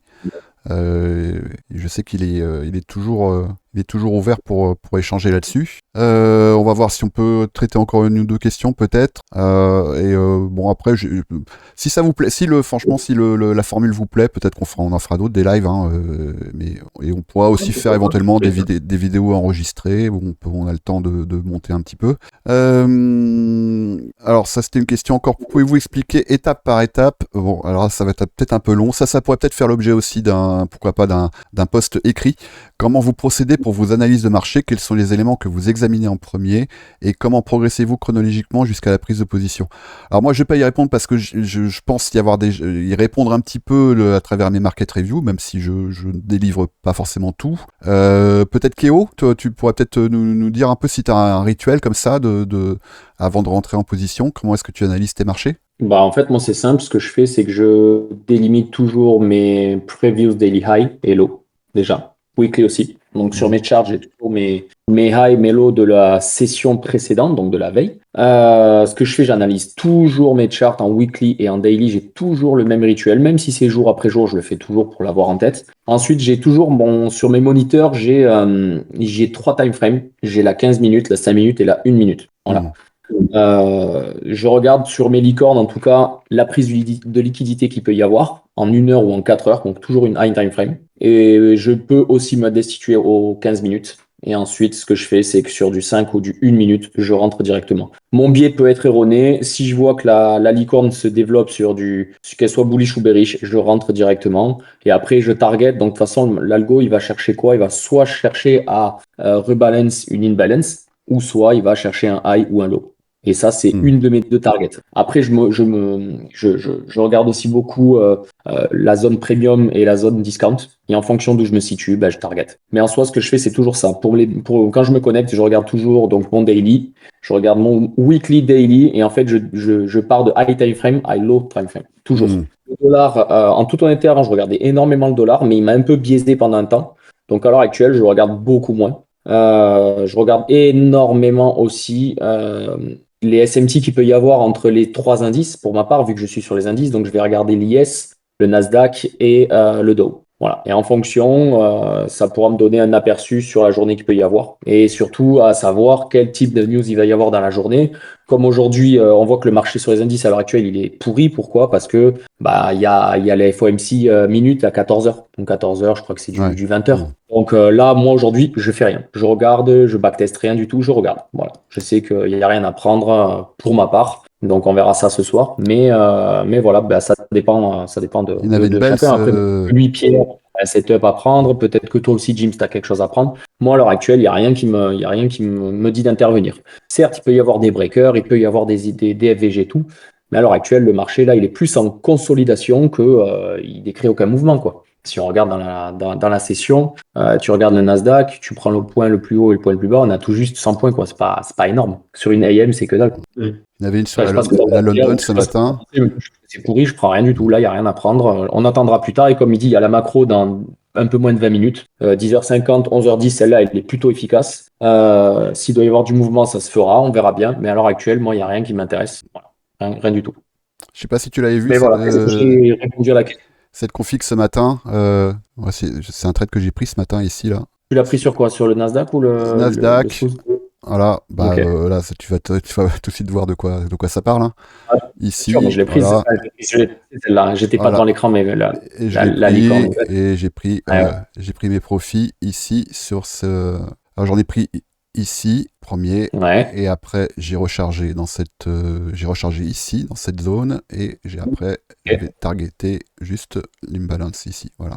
Ouais, ça c'est Donc beau, c'est très beau. petit En plus, quand on regarde, petit pyramidage, voilà, là ici on avait un beau setup qui se présentait ce matin là. ça te fait ton 25 points, tu es à 25-30 points par exemple, Ouais, pour le set. je sais pas exactement. Là, moi, j'ai pris ça alors, c'est sur Prime XBT. Alors, le sizing, il est particulier sur Prime XBT. D'accord. Que Ouais, c'est du collate crypto. ouais, c'est ça, c'est ça. Bah, tu Mais vois, regarde, voilà. par exemple, ça, on peut décider, par exemple, pour une journée, moi je sais que ça peut me suffire selon le temps que j'ai à disposer pour les marchés. Mais par exemple, si tu prends un setup comme celui-là, ça te fait 25 points. 25 points sur un contrat mini, ça te fait Hmm. $500, terminé. Ah bah oui, moi là, moi, je me suis arrêté là pour aujourd'hui, Voilà. hein. J'ai eu, Ouais, tu vois, j'ai eu ce matin, voilà, fini. et on voit bien ici, là, voilà, boum. Et puis voilà, c'était beau, c'était propre, hein. Et ça, c'est le genre de Ah, bien setup, sûr. ça peut vous faire une journée, ça c'est clair. Bien sûr, ça fait la journée. Après, il faut voir ce qui va enfin, ce qui va y Hmm. avoir par la suite. Hmm. Là, je vois qu'il y a quand même alors on voit, il y a une petite, elle est dégueulasse, mais il y a quand même une petite licorne sur le Nasdaq, une bearish. Je pense que vous l'avez remarqué. Sur la bougie de 9h46. Donc là, je suis en 1 minute. Vous Ouais, regardez, il y a un ouais, break. ouais. Hmm. Un beau breaker. Et celui-là, je l'avais tracé pendant qu'on parlait, bon, parce que je vous cache pas que je regarde aussi un petit peu les indices à côté. Et là, on voit bien qu'il y a une mèche qui a été quasiment sur le CE du breaker, qu'il n'a même pas touché. Donc, on reste au-dessous, c'est génial. Une autre mèche qui vient de toucher le bas du breaker. Donc, ça aurait été un trade, en toute honnêteté, que j'aurais pu prendre, mais vraiment s'il y avait eu quelque chose de beaucoup plus propre. Je rentre pas dans des conditions quand c'est trash comme ça, quoi. Hmm. Ouais, non, Mais à là, l'heure actuelle, juste avant, non. là, vu le calendrier, oui. Voilà, raison pour laquelle, ouais, ça vient illustrer pourquoi moi Non, moi, j'aime bien la de toute London façon, pour ça. Je vous avoue que moi, quand je vois la FOMC Meeting Minutes, c'est à 2 p.m., donc c'est-à-dire c'est ce soir. En général, je ne fais pas la AM. Je me suis tellement fait avoir sur des setups que je pensais qui étaient justement nickel, propre. Non. Genre, en général, j'attends. Ou alors, je pars sur de la London. Voilà. London, ou alors, il faut voir post-FOMC Minutes ce que le marché va te donner, quoi. Ou sinon, on patiente le lendemain. Parfois, il faut savoir patienter. Il faut juste patienter. C'est pas grave. C'est pas parce qu'on est là connecté qu'il faut à tout prix prendre un setup, quoi. Exactement. Merci Voilà. Kéo. Donc là, aujourd'hui, rien du tout. Merci à vous. On va arriver à la fin. Je vois là ici, je vais. D'ailleurs, je crois que c'est toi, Kéo, qui avait produit un doc sur sur un résumé du mentorat d'ICT. Il parle justement de ce qui se passe sur le FOMC. Je crois que je dois l'avoir encore quelque part. Je l'ai déjà posté, il me semble, dans le salon VIP, mais je le remettrai si tu veux, Weston. La meilleure conduite à adopter lors d'une journée marquée par une annonce du FOMC. Donc ça, il y a vraiment un petit rituel que ICT a bien décrit. Voilà. Tu dois faire ta journée avant l'Open de 9h30. Exactement. Oui. Journée FOMC, tu traites tôt le matin ou alors tu fais rien du tout. C'est ça. Pré-session, tu fais rien. Exactement. Globalement. Question concernant les bots. Je voudrais sortir d'un bot lim en gain pour en essayer un autre, par exemple. J'aimerais qu'il puisse conclure avec TP, ensuite le stopper. Est-ce qu'il est possible? Comment ça c'est demande une assistance Carpe Diem. Là, je pourrais pas y répondre comme ça. Mais tu peux sortir, ça reste tes sous en fait, ça reste tes tokens.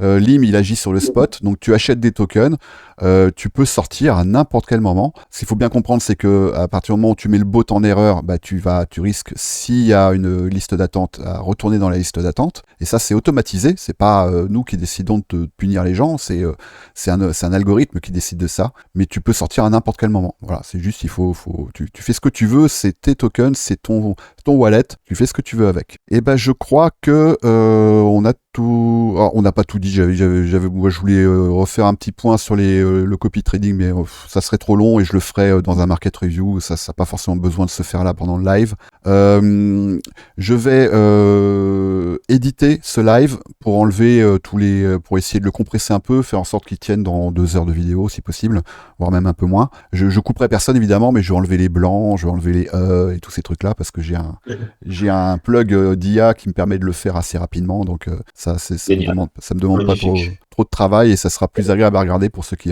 verront le replay. En tout cas, merci beaucoup Pierre, Kéo, Vinis, c'était un vrai plaisir de vous avoir. Plaisir partagé. Et puis voilà, on est tous les 4 passionnés par ce qu'on fait, donc on voit pas le temps passer. Et puis quand on est en plus, on a à répondre à des questions de gens qui le sont également, c'est un pur plaisir. Donc merci beaucoup, merci pour votre attention, et puis très vite. N'hésitez pas là du coup si vous voulez continuer à échanger sur Vocal Chat, c'est possible. Si vous voulez continuer à échanger avec Pierre dans Daily Review et Concept ICT, vous pouvez le faire également. Dans Discussion Générale, alors tout ça c'est réservé au salon VIP. Si vous voulez rejoindre le salon VIP, vous avez tous les liens dans la description pour le faire. Si vous faites un peu de copy trading, ça peut aller très vite en quelques... C'est ce que j'allais dire en fait, c'est que si vous n'avez pas envie de faire les efforts, mettez-vous sur le copy trading pendant une semaine et vous serez VIP. Voilà, c'est exactement ça. Voilà, parce que tout simplement, pour donner la règle pour ceux qui ne la connaissent pas, c'est globalement c'est basé sur le nombre de trades que vous faites sur une certaine durée, et globalement en une semaine de copy trading vous êtes éligible au VIP. Ça se fait automatiquement à partir du moment où vous êtes inscrit sur la formation gratuite que propose le tonton. Donc je pense que tu mettras peut-être le lien quelque part dans la vidéo. Mais tout dans la vidéo. Sur la formation gratuite, vous inscrivez et automatiquement ça vous met le rôle VIP dès que vous êtes éligible. Ouais. Et c'est sûr que là, vous avez tous les échanges que vous pouvez avoir avec Kéo, Pierre, Vinis et moi dans le salon VIP. Et puis il y a également, et on va continuer à l'alimenter. C'est vrai que ça fait longtemps que je l'ai pas fait, mais je pense qu'avec le temps libéré, avec la fermeture de ce salon discussion, on va pouvoir le faire à nouveau. Ici, dans Apprendre Trading. Dans Fondamentaux Trading, vous avez beaucoup de contenu que vous pouvez évidemment consulter librement. Allez, je vous dis à très vite, bonne fin de journée et à bientôt. Merci les gars. Merci salut. à tous, salut. Ciao les gars. Ciao. Ciao.